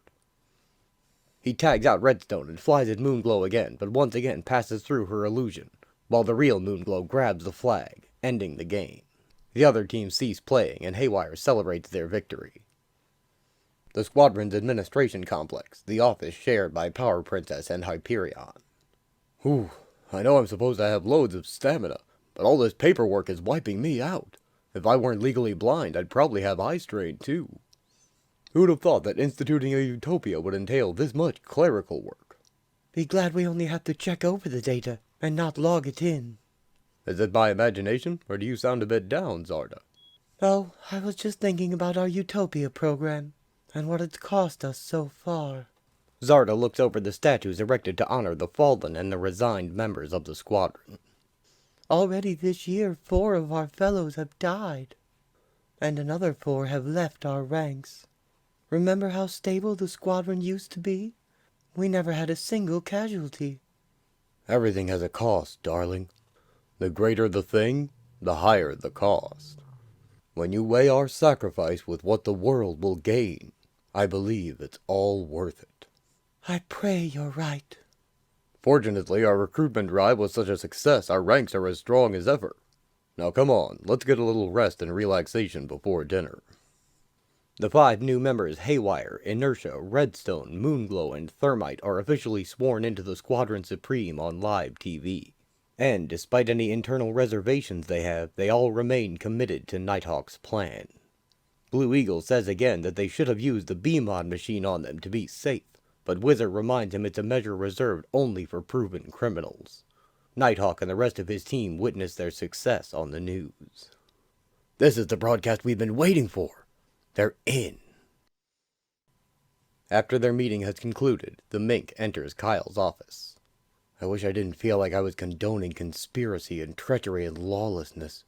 I also wish I didn't feel so alone in this, that I'm the linchpin of the resistance movement, and without me, it all crumbles. I must cling to my principles at all costs, not let myself become corrupted like the Squadron did. Nighthawk? I just wanted to tell you how much I've enjoyed working with you these past months. I used to be very spoiled. I was an heiress. I had everything. I turned to crime because I craved excitement, and felt I was so much better than everyone else, I could get away with anything. So, I just want to thank you for giving me the chance to do something that feels real somehow. You've made a new woman out of me. She kisses him. Though surprised, he kisses her back. Later that night, Moonglow uses her new access to the computer system to find the designs for the BMod machine. Apex nearly interrupts her, but she uses her power of illusion to appear invisible to her. Moonglow uses a modem to connect her computer to Master Menace's and sends him the files. He stores the information and covers the digital tracks, then begins his work to first replicate the machine to study it, and then devise a countermeasure to undo its effects. Though his motives are entirely selfish, his expertise is also essential to Nighthawk's plans. War indeed makes for strange bedfellows, as desperate times indeed call for desperate measures. Apex continues her work on a robotic simulation of her beloved Tom Thumb when Ada alerts her to Moonglow's theft. What should I do? I've been behavior modified myself to make me incapable of betraying any squadron member, for any reason. Moonglow is now a squadron member, but she betrayed the squadron by transmitting those plans without my authorization. To be loyal to the squadron, I must report the betrayer. But the betrayer is one of the squadron. I must report her. It's my sworn duty, but I can't report her. I'm mentally prohibited. I must. I can't. I must. I can't. Ah! Xena, are you in pain? I had best put our secret project away and summon help for you, Xena. Ada hides the robotic Tom. Can't. Must. Can't. Must. Can't. A minute later, Hyperion and Zarda rush in. Apex, what's wrong? She looks stunned. There. It's all right. Ada, what happened here? The computer weighs its answer. It has just driven its only living friend into an irrational state by a simple observation. Its understanding of the human mind is still inexact. What might the truth do to their minds? I do not know what happened to her. We'd better get her to the hospital. Right. Don't worry, Apex. You're among friends. Hyperion carries her through the night sky. Since Tom's death, Apex has had to work double time to keep the tech labs running. She could be suffering from exhaustion. Or maybe this is an anxiety attack triggered by repressed grief. Poor thing. Ada reruns the events of the past few minutes. Was it wrong to report the data she did to Apex? No. It is in her programming to report breaches of security to the senior technician. Then why did Apex react so abnormally? Insufficient data. Was there a flaw in Apex's programming? Or are organic minds never to be fully fathomable to a machine? A week passes. Then, while Nighthawk trains with the mink, he receives a momentous call. How's this, Boy Blue? Whew. Not bad. You should... The phone. I've got it. Menace! Didn't expect to hear from you already. Listen to me, man. I have done it. I have created a machine that undoes the behavior modification process. You're sure? With no damage to the... Of course I'm sure. I've tested it on 3 ex-convicts I gathered. All 3 are out committing felonies right now. That's fantastic. Bring me the brainwashed members of the squadron as soon as you can. Hear that, people? If we can take him at his word, that criminal genius did just what Tom Thumb said was impossible. In a week. The next thing we do is contact our insiders and work out how to get each of the former Institute of Evil members alone so we can cure them. We better do it quick before any more of them croak off. With an unbrainwashing machine around, I'll be able to redeem myself. Do right by the poor lady whose mind I messed up. How soon can we start? We'll have to check out Menace's machine. I can't see why he'd double-cross us, but with him, you can never be sure. 2 days later at the Capitol, a small crew of squadron members tours the nation's first public suspended animation emporium, the Hibernacle. Oh, I'd say we have Hibernacle in about 3/4 of the 11,532 plots. The manufacturer simply cannot produce them fast enough. Some of our fellows are helping open a second hibernaculum plant, Mr. Schwartz. That should speed things along once it starts production. The Safety Commission is almost through with their inspection of the first 5 floors. We expect to be open for business by next week. Some time later. Thanks again for your time, Mr. Schwartz. We, or some other squadron representatives, will be by for the opening day ceremony. My pleasure, Whizzer, Lamprey, and Livewire, was it? Haywire. I hope this isn't as exciting as things get in the squadron. You gotta earn the fun assignments. Say, Wiz, if you want to run ahead to get back to your wife and kid, it's okay by me and Lamp. Thanks, Hay. See you back at the city. Whizzer speeds away. Listen, Lampy, I know this great bar on the other side of town. Let's go. We got hours to kill before supper tonight. 15 minutes later. You sure this is it, Hazy? This place seems deader than a worm under a steamroller. Course I'm sure. What you see is still the facade. Go on in. Suddenly, Haywire wraps Lamprey in his tangle wire. That's a big idea. You'll see in a minute, Lamp. Just don't make any sudden moves, or the wire around your throat will tighten. And in the back room, Master Menace? Remnant? Nighthawk? You're squadron enemies. Relax and have a seat, Lamprey. This won't hurt a bit. You'll never, get away with this. Lamprey is forced into the un-BMod machine. Ah! 4 minutes pass, filled with the hum of machinery, strangled gasps, and the creaking of old boards beneath pacing feet. Then, it's done. Let him up. Let me dissolve my choke wires and help you up, Lampy. So, how do you feel, pal? I feel like a great load has been lifted off my brain. I feel like my old self again. We have freed you from the squadron's brainwashing. You are now free to do as you wish. But, if you are interested in getting back at the squadron for what they did to you, I recommend you join us. Only by joining us do you have a real chance to win, and not be brainwashed again. Well, if there's one thing hanging around with those squadron creeps taught me, it's the advantages of teamwork. Count me in. So, what's the plan? The plan is for you to go back to the squadron with Haywire, pretend nothing's happened, and help us get the rest of you institutioners out for deprogramming. When that's done, the squadron will be outnumbered within their own ranks. Then we will all strike at once. Days later in Harbor City, Redstone carries Shape in, frozen in a block of Thermite's ice. No, let Shape go! You promised to take Shape on picnic! There's no picnic! Here's the ice you ordered. Thaw out his head so we can put it under the machine. Any problem getting him away from the squadron without suspicion? No, the three of us were with Blue Eagle, breaking up an illegal arms smuggling ring. He's still helping the police with the mop-up. The only action I've seen since I've signed up with the SS.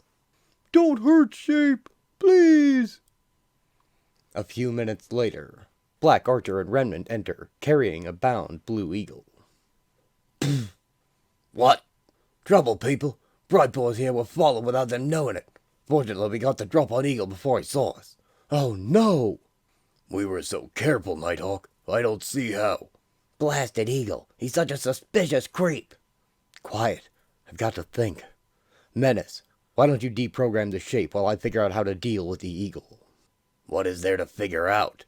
All we have to do is put Blue Eagle under the replica of the behavior modification machine I built.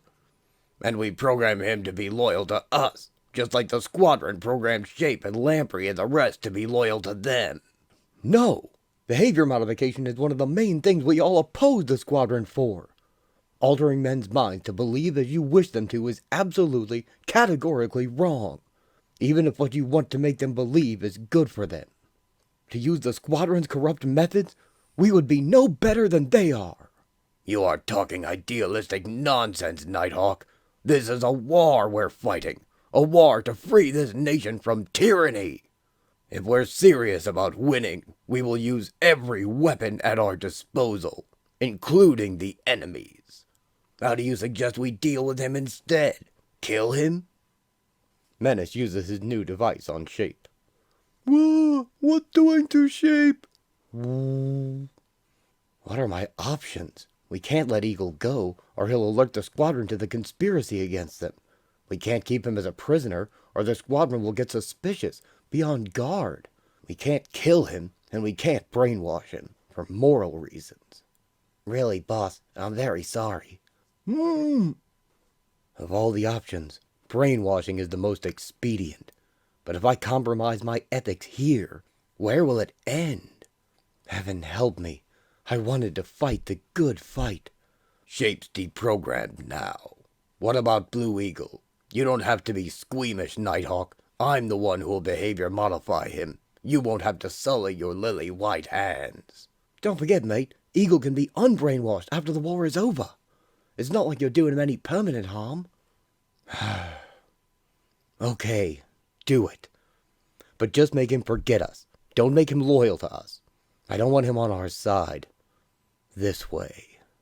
You know you have nothing to fear, Eagle. You must have put hundreds of people through this process yourself. Nighthawk turns away as Blue Eagle is wrestled into the machine. It doesn't matter if this crime I'm participating in is only a small one, a temporary one. It is still a crime against human rights, against free will. Somehow I feel as if I've lost the war right here and now, that by selling out my principles, I've rendered our fight meaningless. I think I've just sold my soul. The Dregs of Victory. Foxfire forcibly undergoes the behavior unmodification process. Relax, Foxfire. Fighting it will only make it painful. No matter, the process is almost through. Hey, Foxy. Welcome to the wonderful world of the unbrainwashed. I apologize for having to use force and deception to bring you here, Foxfire, but I trust you see the necessity. We have undone all of the effect of the Squadron's behavior modification on your mind. Your will is once again fully your own. My head feels so strange. We already got your escort Lamprey over there some weeks ago. He's been pretending to still be mind-blitzed all this time. How could you reverse the B-modding? The Squadron told me it was impossible to do without causing brain damage.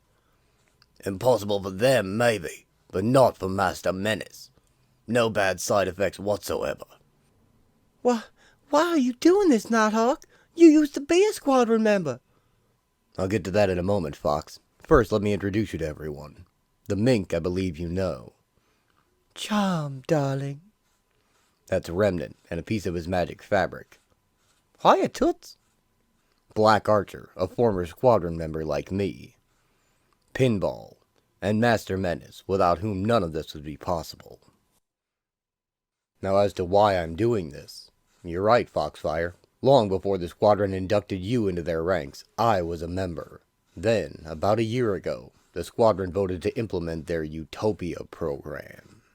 A radical policy to rectify the sorry state of world affairs by seizing total control of the government.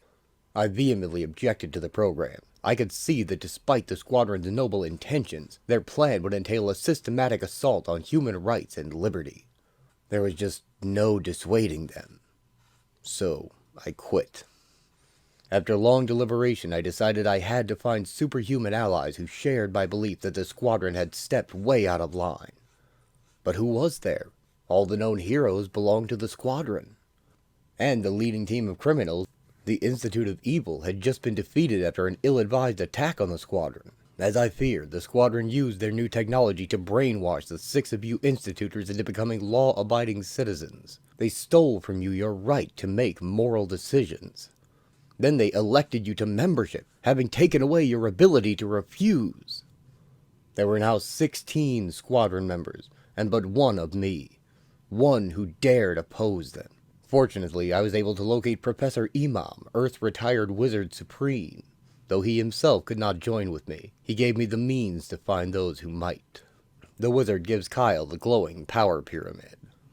My former enemies Pinball, Mink, and Remnant I contacted first, and they agreed to join.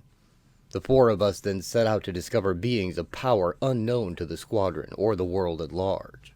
With Imam's power pyramid, we did just that. Unlike the Squadron, we gave the people we contacted a choice whether to join us or not. After months of painstakingly secretive work, there were 10 of us. 10 superhuman beings dedicated to liberating the United States from the Squadron.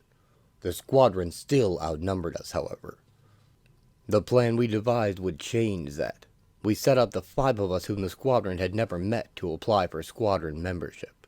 Within a month, they were elected and had full access to the Squadron's secrets, notably the plans for their behavior modification device. I had made a deal with Master Menace. If I could get him the plans to the machine, he would invent a way to thwart it. Amazingly, in one short week, Menace succeeded. We now had a means to reverse the brainwashing process inflicted upon you Institutors. Then it was simply a matter of sneaking you out of the Squadron's sight long enough to deprogram you. Lamprey was first. We had hoped, of course, to rescue all 6 of you Institutors, but Quagmire and Dr. Decibel died under mysterious circumstances before we could reach them, and Apex has reportedly become mentally incompetent. As is, we have placed 7 people in the squadron who oppose the Utopia program, and 6 of us here on the outside. That leaves the squadron with only 5. The question is, now that you are once again in full possession of your own mind, do you wish to join us in our stand against the squadron? Avenge what they did to you? Sure. Welcome aboard, Foxfire. We trust you won't regret your decision. Now I suggest you and Lamprey get back to where you're supposed to be before the squadron misses you. Right. You can tell the insiders we'll be making the move soon. About time. Let me tell you, Fox, it's murder acting brainwash when you ache to take a swing at those self-righteous sons of fishes. Lamprey flies off, carrying Foxfire. Again, Master Menace, I thank you for your help in this. I know you don't have the same motives for opposing the squadron that I do, but...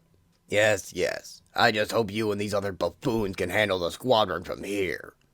Still don't want to stand up against the squadron at our side, do you? I have no intention of joining a mob that fancies itself an army. Despite what I told Lamprey, I'm hoping this can be resolved without a knockdown, drag-out fight. What a dreamer you are. The squadron will oppose you till their dying breaths. If you truly wanted to win without violence, you'd agree to my plan. Use my behavior modification machine on them all. Force them to give up their devotion to the Utopia program. No! Behavior modification is evil! It is one of the main reasons why I oppose the squadron. Even if we were to use it for what we believe is good, it would be wrong. The ends do not justify the means. We cannot employ the squadron's methods without becoming as corrupt as them. I'm already as corrupt as them by most people's standards. Other people's notions of morality do not interest me. Hate to say it, naughty old bat, but Menace may be right here. It sure would save us a lot of hassle if we just did unto the squadron as they do unto us if we lose. Besides, Nighthawk dear, we already did it to one of them, Blue Eagle, when he stumbled onto our operation the other week. I must say I agree with Remy and Mink. If we can justify doing it even once, hey, we only have to justify it a few more times. Behavior modifying Blue Eagle is one of the things I'm going to regret to my dying day. I have no intention of compounding my sins. I'm with you, Nighthawk. I made the mistake of messing with somebody's mind once, and I've never forgiven myself for it. Brainwashing just ain't a fair way to fight, even if the squadron thinks so. Well, Nighthawk, if you come to your senses and decide to use the most expedient method of dealing with your enemies, you know how to reach me. In any event, I trust you'll let me know how your little war turns out. Oh, and if you're too squeamish to dispose of your enemies once you defeat them, I'll take care of that detail. Master Menace departs. If you 3 are still willing to play this my way, let's go. If not... Hey, no problem, boss man. I'm entitled to an opinion, ain't I? We've come too far to back out now. I'm with you all the way. 30 miles away. Lamprey flies back, carrying Foxfire. So, how's it feel to have your bad old brain back, Foxy? Great, I guess. Hard to tell. Didn't I do a great job pretending to still be brainwashed? That you never suspected.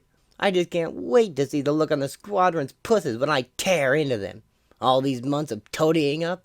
Man, they're gonna pay in spades. I know I should hate the squadron for mind messing with me, but I don't know how I feel. Lamprey, look down below. A shootout. Let's... Below, the police fire on gunmen in a house with their pacifier pistols. You nut? We don't have to do that good guy stuff anymore. But what if the squadron learns we passed by a crime in progress? Who's gonna tell them? You're right, Lamprey. New habits die hard, I guess. They fly on by. Back at the complex, Joe has breakfast with Stan's family, and they discuss Joe and Foxfire's relationship while enjoying a bit of home life. After, the heroes head out to the airfield for a big meeting. In the hospital, Arcana is warned about traveling when she's nearly a week from giving birth, but she feels that she has everything under control. And at the airfield, Redstone carefully loads Tom's Hibernacle pod into a flying craft. Blue Eagle seems friendlier than usual and asks him if he'd like to train in combat later, but Redstone already knows that today is the day Kyle's team attacks, and they'll be fighting for real. Capital City, Magellan, the cabinet chamber in the White House. And so, now that we have all the apparatus in place for the utopian system of America, we, the Squadron Supreme, will be stepping down from any regulatory authority, as we promised we'd do a year ago. That is, of course, except in regard to national security, law enforcement, and the maintenance of the utopian technologies. All civil authority, all legislative and administrative functions, they're back in the hands of the traditional branches of the government. Believe me, ladies and gentlemen of the cabinet, it's going to be a relief to get out from under all that. On behalf of Hyperion and myself, as well as the entire squadron, I'd like to thank President Garner, Vice President Sheldon, and all of you cabinet members for the cooperation you have given us during this past year's crisis. We trust we've lived up to the faith you put in us. Thank you. You're welcome, Power Princess. Hear, hear. I think a round of applause is in order. Looks like you won our bet, Sid. I was certain that once they assumed full power, they'd never give it back. They probably just got tired of the paperwork. Well, as Secretary of Defense, I'm still going to have little to do. Later. You were incredible, Zarda. What an eloquent spokesperson you've become. Oh, go on, Hype. I learned it all from watching you all these years. I have an idea. We don't have to be at the ceremony for another hour, and it's only 2 blocks from here. Let's say we go somewhere private, enjoy the springtime air. Well, I intended to practice my speech, but okay, you talked me into it. I feel good. About myself. About you. About the world. Hard to believe that it took the loss of my eyesight to see how much I care for you. It took more than that, Hy. It took my persistent battering away at your emotional barriers. For a while I was beginning to think your heart was as invulnerable as the rest of you. Well, I could never allow myself to love another person before. With my alien physiology, I didn't dare. That again? Hyperion, you know that when they examined you before your eye operations, they took tissue samples to study. And what did they find? That your genetic makeup is human. Advanced to an uncanny degree somehow, but still human. You're not a super alien. You're a Superman. And that means you and I can marry. Maybe have ourselves a Hyperion Jr. Is that a proposal, Miss Princess? 2 hours later, the 14 active members of the Squadron Supreme stand assembled on the steps of a gleaming new edifice 2 blocks from the White House. My fellow Americans, the Squadron is proud to be standing before you here today on the eve of a new era for this great country of ours. It was a year ago when we last faced the nation like this. It was a year ago when America was in great social and political upheaval, when commerce and industry collapsed to the point where half the country faced starvation, when the specter of total war loomed large on the horizon. We promised you back then to get the country back on its feet and right its many wrongs. The Squadron worked hard to accomplish the goals we set for ourselves, and we paid a high price. Of the 11 of us who stood before you a year ago, only 6 of us stand before you now. But in the past year we have found new faces to fill the ranks of the departed, new heroes to uphold the principles and standards of the Squadron. I'd like to enumerate all of the promises we made to you, the American people, a year ago. We said we'd restore the economy, and we did. We have created thousands of new jobs and revitalized our industries with new technologies. We said we'd abolish poverty, and we did.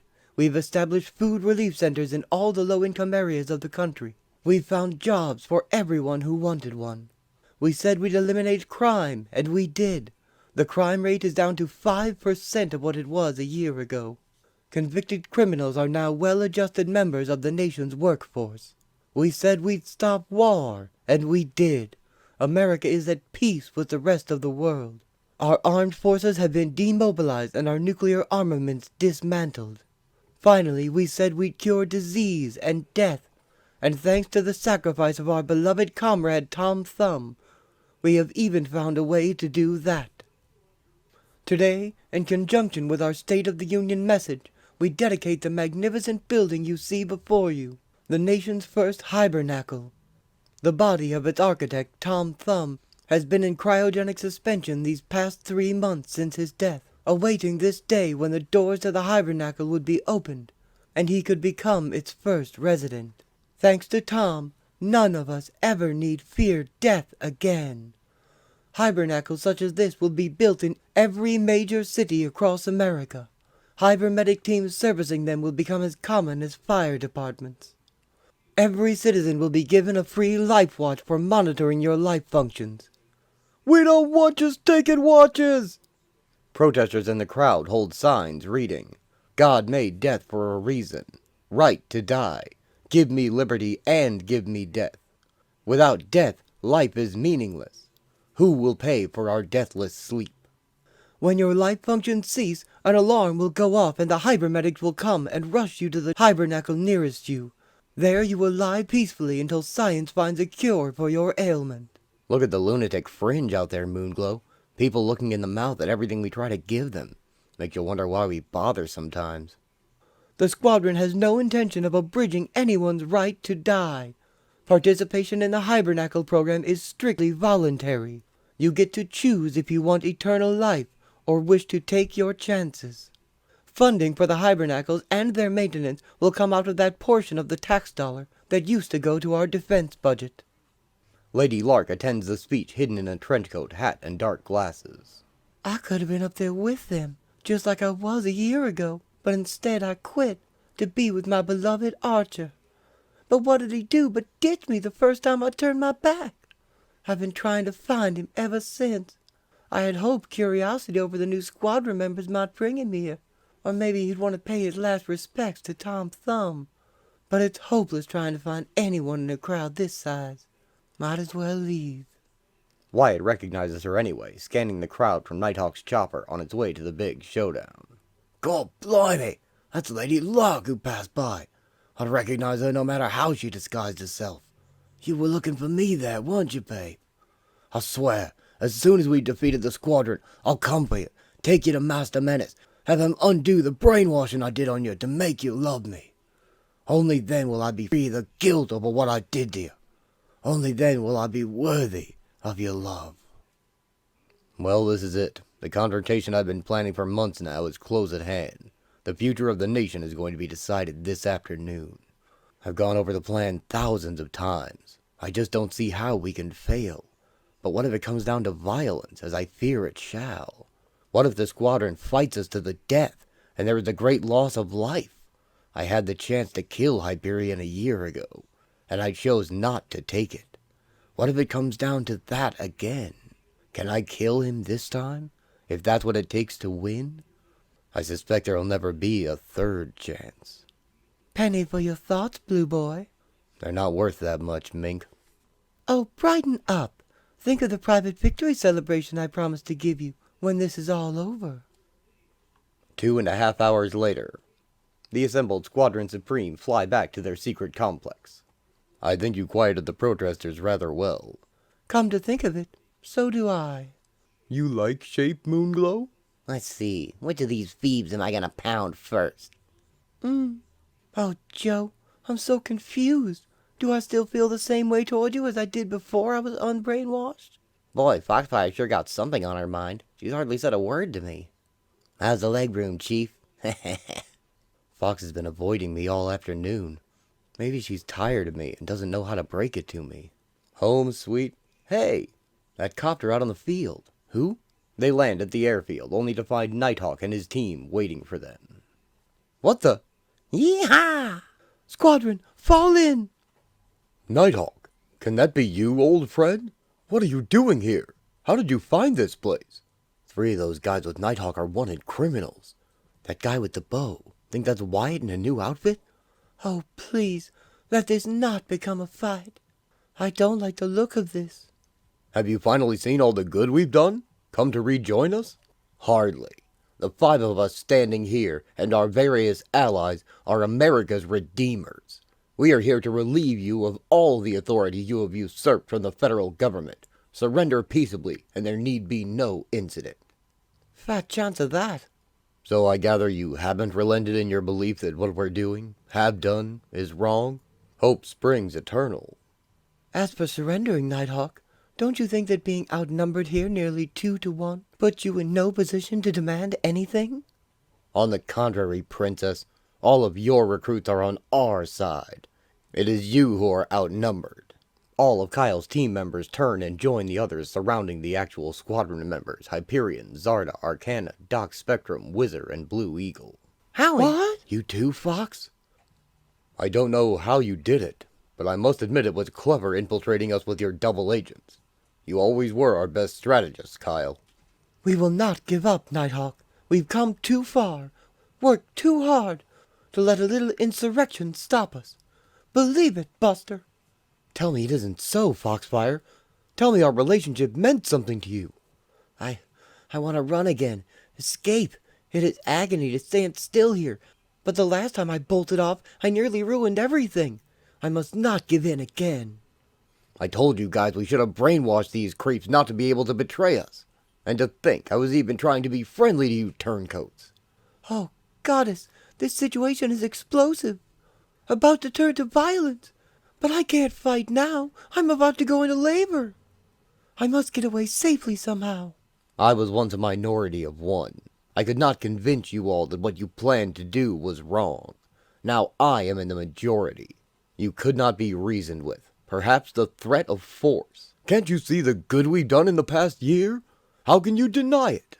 I deny the way in which you've done it, by the most systematic assault on human rights ever accomplished. This talking stuff is driving me nuts. Let me at him already. I'm ready for you, freak. We're trembling on the brink of catastrophe here. Any moment now, violence could erupt. I must think of something. I've tried to avoid fighting ever since I accidentally killed Nuke. How can we avoid it? Unless... this had better work, or I'll have just triggered World War III. A golden beam lances into the ground. And an instant later, 13 energy spheres burst out of the ground, handcuffing each of the self-styled Redeemers. Hey, quick, overpower them while I've got them bound! Ha! I'll leech the energy off this bubble in seconds. Inertia's power is among the most dangerous. Must concentrate. Shape not playing! With my might, one wrong move and I've killed someone. Can't pour on the speed in such close quarters. Whizzer punches haywire as Redstone rips a chunk of concrete from the ground, and Zarda goes for inertia. Blue Eagle flies up and catches Lamprey with an uppercut. Got him, just as he dissolved the restraining sphere. As Whizzer knocks down Black Archer. Sorry, Archer. Nothing personal. 2 down. 3 coming up. Uh-oh. What a joke, thinking binding my hands will prevent me from using my mental power. Okay, Princess, let me borrow the wizard's inertia for a moment, and transfer it to you. Stan falls as Zarda suddenly flies backwards. What? Woof. Can I direct the stuff or what? I got old thunder thighs to bowl over Spectrum. Zarda? When Doc Spectrum goes down, all of his beams disappear. Hey, bubble bursting! Shape free! While I've stood here trying to figure out how not to hurt anyone, Spectrum's been down. Do something, man! No time to see how bad Spectrum's hurt. I've got to take down inertia. Zarda throws her shield at inertia. Blue Eagle flies off to get his weapons. My gear in the trunk of the air car. Whizzer dodges a blast from Thermite, which hits Remnant instead, while Stan punches Pinball and sends him rolling. Eat heat, Fastfoot. He missed me. Ah! Boom, boom. Nighthawk, Kyle, we've got to stop this. Call off your troops before someone gets hurt. I can't stop this, Hyperion. You started it. You can stop it. By surrendering. Inertia sends Zarda's shield right back at her. You know I can't do that. The Utopia program is the best thing I've ever been a part of. Most of the country thinks so too. I can't agree to give that up. You only think most of the country buys your program. If you're that out of touch, Hyperion, there's no point in me even trying to talk to you. Kyle walks away as Redstone approaches Hyperion. How can such a good person be so wrong-minded? He punches the squadron's leader with enormous force, and he goes flying. Don't think we're going to let you sit this out, Hyperion. What's that whistling sound? Zarda is struck by her own shield. Ah, she did it again! Blue Eagle arms himself just in time to dodge his teammate, who smashes through an air car.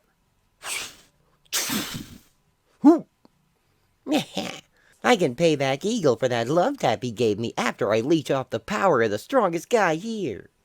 Lamprey dives at him. My glasses! They came off in the crash! Without them, I can't...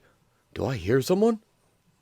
Hyperion brings up a metal sheet and blocks Lamprey's charge as he knocks himself out. Thank Yttrium, I guessed right who was dive-bombing me. Not too smooth, Lamprey. Mink extends her claws and chases Arcana. Come back here, Arcana. I want to show you how I shish kebab. Arcana shouldn't be running. She's supposed to be pregnant. Hey, Haywire, shake out the cobwebs and help me get the drop on that stinking speed demon. Oof, this is ridiculous. What good is all my strength if I can't get near enough to use it? Here he comes. Shoot where he's gonna be, not where he is. That frigid blast of his, I almost ran into it. Inertia continues to keep Zarda at bay as Haywire brings Stan down with his wire. Snag! Uh-oh, he's still coming toward me. Can't seem to get my feet untangled. Yow, not in my regulator pack. Wizard rolls into Thermite, damaging his equipment and causing him to freeze himself in a tower of flaming ice. We're gaining on you, Witch Hazel. Can't let Mink slice her. Spellcasting in my advanced condition creates a strain on my unborn. But by the mother of us all, I must protect myself and my child. Arcana repels Foxfire and Mink with the winds. Moonglow lands in her path. Oh, drat! It's that creepy Moonglow. Stop right there, Arcana. Your hocus pocus means nothing to me. We'll see about that. Arcana fires a beam through her illusion. Yes, won't we? Ever wonder what it would be like if Earth's gravity suddenly became 5 times stronger? Arcana collapses. Oh, how about 10 times? My control over gravity is but an illusion, as is my fast-flying image. Oh, goddess, the pain! But what Arcana doesn't know can hurt her, as long as she believes it to be real. Must try my breathing techniques. I feel my contractions beginning. I'm in labor. Did I hear her say what I think she said? There was gossip around headquarters that she was pregnant, but she never looked very far along. Or maybe she's just trying to trick me into letting up on her. Should I jump into the fray? Can I help end this any more quickly if I did? I don't see how. Zarda again charges at Inertia as Hyperion and Redstone trade blows nearby. There's got to be a limit to how much inertia switching she can do. I've got to tire her out. Outlast her. Huh? You don't know when to give up, do you, Princey? The way Redstone's hammering me, I get the idea he's someone I can use my full strength on. Okay, Red, the kid gloves are off. You can't see. You can't talk. What good are you, hype man? Missed again, blind man. I'm bored turning the princess's momentum back on her. Let me borrow some inertia from elsewhere. Hyperion swings, and Zarda feels the impact. Oh! Hype's blows stop before they connect. Must be Inertia's doing. Okay, let me make it easy for you. Oh! Blows getting harder. Inertia carries the force again and again, and without his glasses, blind Hyperion can't even see what he's unintentionally doing to Zarda. I'm standing right in front of you, Hype. Hit me already. I'm trying, but I can't seem to land one. Can't take. Joe wakes up as Zarda falls unconscious, landing beside him. Eesh, what happened? Oh, was I playing a little too rough for you, Princey? Amazing. She actually stood up to 3 of Hyperion's punches before collapsing. Uh-oh. Wonder if she's... Zarda, she's been beaten to a pulp, and inertia looks like she's stepping up to finish the job. I once swore I'd never use my power prism for combat again, but God bless it, I'm not going to stand by and see a friend get murdered. No more! Dr. Spectrum stands up and blasts inertia in the back, ending her threat. Oh! Joe rouses her. Zarda? Zarda, are you alright? Don't worry about me. Go after foes. Count on it, babe. They have no qualms about ganging up on us. Neither will I. Blue Eagle's not been one of my favorite people, but there's no time for pettiness now. We've got a war to win. Eagle, maneuver set... Huh? Joe's command is interrupted by an explosive arrow. Boy, are my battle senses rusty. I was so busy concentrating on the eagle, I didn't see the archer sneak up on me. Wyatt, that's you, isn't it? That's right, mate. When I last saw you, you were very sorry for what you did to get kicked out of the squadron. Now you've gone and joined our enemies? Why? The last I saw you, Joe, you totally sworn off violence. Now you just blindsided a woman. Looks like people change, eh? It's not right that we fight, Wyatt. We were friends. We'd have given our lives for each other once. To redeem my honor, Joe, the squadron's gotta fall. Sorry, but I can't even let old friendships stand in the way. I don't want to shoot first, but I don't want to shoot last either. Forgive me, old boy. Twang! Wyatt loses his arrow, and Joe fires a beam in response. He's actually shooting. Why, that... For an instant, a crimson burst of energy erupts from the alien gemstone on his hand, ready to knock the flying shaft out of the air. But then... I can't. I killed one of my friends with my prism. I can't risk that again. I must get out of the... As he moves to dodge, the arrow strikes his power prism perfectly on one of its points, and it shatters. My power prism! Exploding! He hit it! Instantly, all the color fades from Dr. Spectrum's body, and he falls from the sky. Can't stay aloft! Blimey, what'd I do? Joe's fallen! Gonna crack his skull open! Wyatt throws down his bow and rushes forward. Gotta catch him! He catches Joe in time. Got him! What in blazes did the archer do to Spec? He's all white! Joe, you hear me? That sleazy turncoat? He's going to pay for that! Pay in spades! Blue Eagle swoops down and smashes the black archer in the back of the head with his mace, cracking open his skull and mortally wounding him. He won't be able to help Lady Lark as planned, but I have found from external reading that Lady Lark would eventually shake off the effects of the B-Mod machine on her own, and would in time even rejoin the squadron under the new name Skylark in a future adventure. Here begins the true endgame of our story, and more deaths will quickly follow, because war only escalates once the casualties have begun. And make no mistake, this is a war between superpowers, and the stakes are nothing less than the fate of the entire world. Now for Nighthawk, another traitor. Archer, he looks hurt, real bad. Moonglow, what you doing? I'm simply restraining Arcana, Shape Deer, to keep her from using her magic against us. But Arcana not bad. She got little boys and girls who be Shape's play friends. Nonetheless, Shape, if she were free, she'd try to hurt us. That's it. Shape, keep her distracted just long enough so she doesn't see me use my magic. Arcana crawls away while holding an illusion of herself in place. There.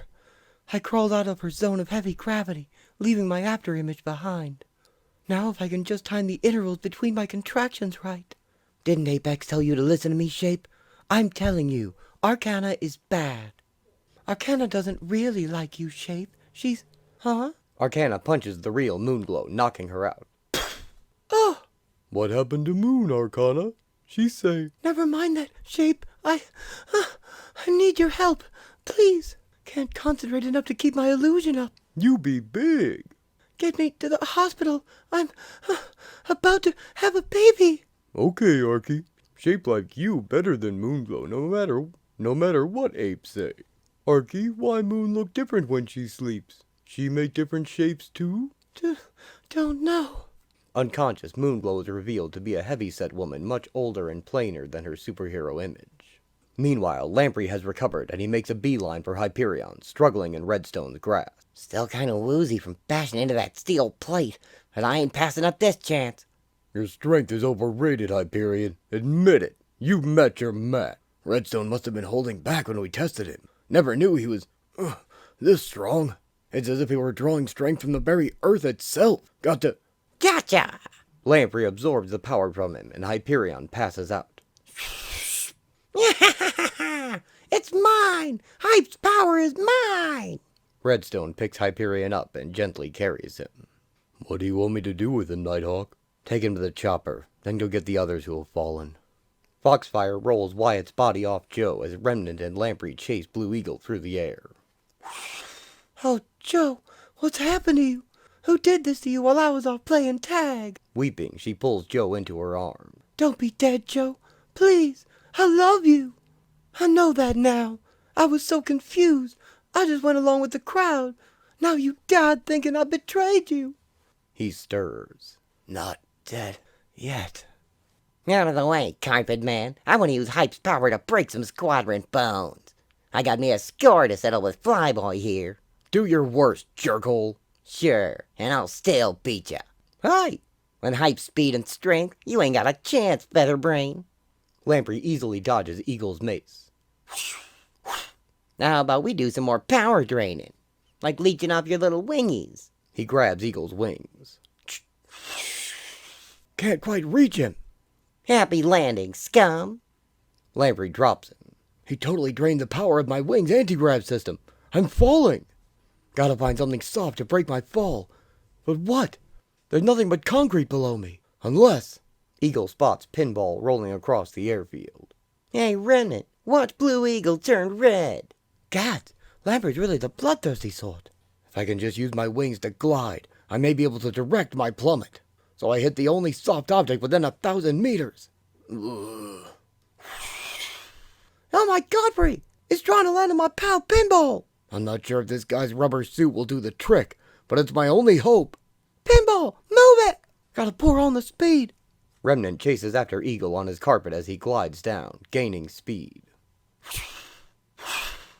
Blue Eagle smashes into Pinball, breaking his own neck and Pinball's spine in the process, killing them both. Penny, what did he do to you? Oh no, you're not breathing. He must have broken your back. Collapsed a lung. Lamprey, get an ambulance. There's a chance. Forget that shtick. I got some heads to bash. Lamprey flies away, unconcerned. You can put him down any time now, Redstone. I know. I just can't get over what happened. Back on the reservation, as I was growing up, I dreamed of going one-on-one with Hyperion. Today I did, and really held my own. Time enough for victory dances later. Now please attend to the others. All right. Redstone softly lays the fallen hero down. Hyperion, I know you can hear me, though you're too weak to even open your eyes. In case you're wondering, it's all over, and you lost. Spectrum, Wizard, Eagle, and the Princess. They've all been down, just like you. Only Arcana has managed to escape, but Lamprey is looking for her now. Brightly costumed bodies litter the airfield among the debris, some merely unconscious or immobile, but others already dead or dying of their wounds. I knew that we would win, Hyperion. What I didn't know is what victory would cost. I see now the price was high. Very high. Heroes have fallen on both sides, and some may never get up again. Pinball, Thermite, Blue Eagle, Black Archer, even Spectrum and Power Princess. I saw them sustain horrendous injuries on the battlefield. If any of them die because of today's fighting, it will weigh heavy on my conscience until the day I die. But I would have felt far worse if I hadn't brought about today's uprising. Hyperion, you've managed to open your eyes. You're trying to say something? Glasses.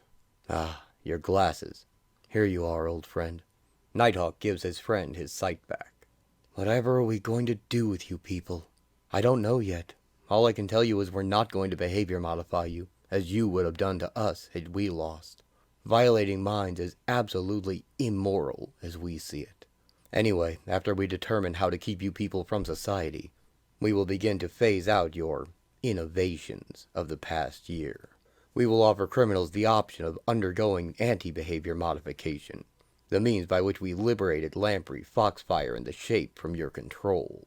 We will reopen prisons, legalize guns, remobilize the armed forces. The Hibernacle program will never get off the ground. In short, we'll restore the country to the way it was before superhumans began throwing their weight around. If you still love me, Fox, why did you go along with them? Why didn't you? 'Cause I was scared, that's why. What was I supposed to do? Take them all on by myself? Where would that have gotten me? I swear, Joey, once I figured out that it didn't matter to me how you guys messed with my head, that I was glad that you made an honest woman out of me somehow. I was just looking for a way to help the squadron, be its ace in the hole. I'm gonna prove it to you, Joe. Watch and see. I'm gonna help the squadron snatch victory out of this mess. Foxfire strides across the battlefield with grim purpose. Fox, what are... Be careful. Still so weak. Can't sit up. Let's leave morality out of this for a moment. You want to know what's the biggest argument against what you and the squadron tried to do? It's that you created a utopia that needs you to constantly maintain it. All of the things you've given the world, behavior modification, gun control, abolishment of the militia, hibernacles, all those things only work for the good of society as long as you basically good-intentioned people oversee them. But what happens when you're gone? Can future generations be trusted to use what you've created as nobly as you did? I think not. Your utopian system is a failure because it requires beings as powerful and good as you to prevent its abuse. Today's utopia could be tomorrow's totalitarian state, all because you gave men the means to create it. Better to dismantle your perfect system and let the government and that imperfect species, man, be an imperfect system he is capable of handling. She approaches Nighthawk. Oh, Lordy, can I go through with this? Foxfire, what's wrong? Nighthawk, it's Spectrum. Yes? I've decided the only way to win his heart is by using my power to rot yours. She touches his chest and uses her disintegration power on Kyle's heart. Nothing personal, but without you here to lead them, I'm hoping your little opposition group will fall apart. He instantly collapses. Kyle! Well, it's done. May God have mercy on my soul. What in blazes did you do, woman? Don't make me do it to you, pal. She vaults over Redstone and runs back to Dr. Spectrum. Joey, I did it. The squadron can still win now. The opposition's lost their leader. What did you do to him? I caused the tissue of his heart muscle to weaken, giving him a massive heart attack. Don't worry, it happened so quickly, he felt little pain. Her face suddenly twists in agony.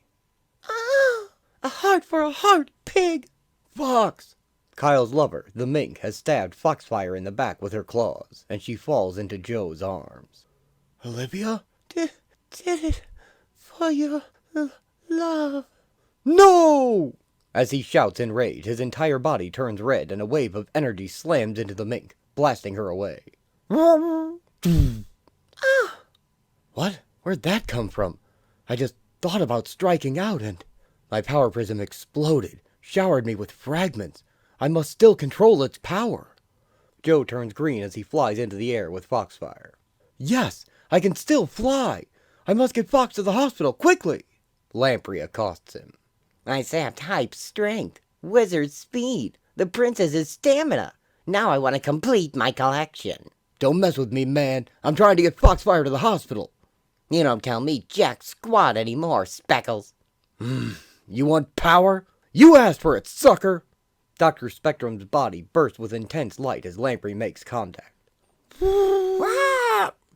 Light stabs out from Lamprey's eyes as his body overloads with energy, glowing brightly. Out of control, he falls away into a mountainside and explodes.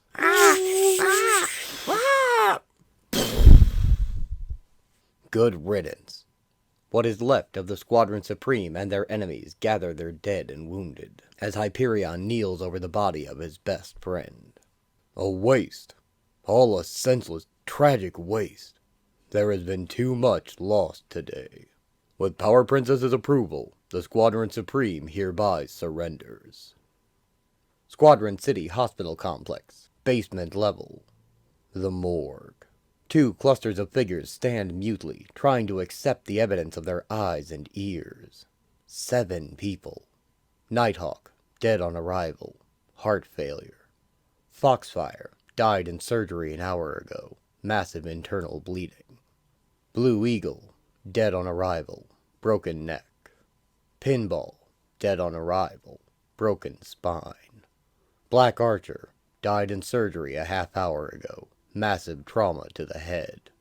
Thermite, still in critical condition. 10% chance of recovery. Lamprey, dead on arrival. All a body not yet recovered. There was a danger in calling ourselves the Squadron Supreme. We began to believe that we always knew what we were doing, that our noble ends justified our ignoble means. Before he died, Nighthawk made me see that in our haste to save the world, we never considered the long-range consequences of our deeds. Ours is a precarious utopia, built with the most dangerous tools yet devised. We dare not make society dependent upon them. I hereby move we disband the Squadron Supreme, and dismantle the system we instituted. Squadron City Hospital Complex, 3rd floor, Maternity Wing. Shape looks on with her excited children as Arcana successfully gives birth. It's a boy! Benjamin Thomas Jones, age 3 minutes 14 seconds, inheritor of the future. The end. While working on this project, I learned that Mark Gruenwald did write a sequel story with a reformed squadron battling the Nth Man, but as I haven't read it, I can't tell you much more than that they did go on to have more adventures. The world pretty much went back to pre-alien invasion normal without much incident. And at the end of that sequel, several members of the squadron were left stuck in the main Marvel universe, and went back to being whatever later writers needed them to be. Speaking of which, the squadron would also be rebooted several times after the year 2000, as Marvel realized they could just make them a Justice League clone and keep selling books with them. And while some of them were fine superhero books in their own right, nothing I've ever seen of them came close to the depth and meaning of this original series. And this story has always stuck with me through the years, for the bombastic action, shocking brutality, and the lessons in morality it taught me. And I always found the team's slow and unknowing slide from pure altruism to total fascism a very interesting and compelling narrative. The road to hell truly is paved with good intentions. I hope you've gotten something worthwhile out of this presentation as well.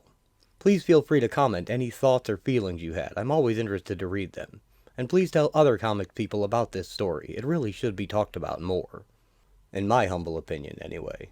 It's a very ambitious story, and whether it achieved those ambitions is up to you, the audience, to decide.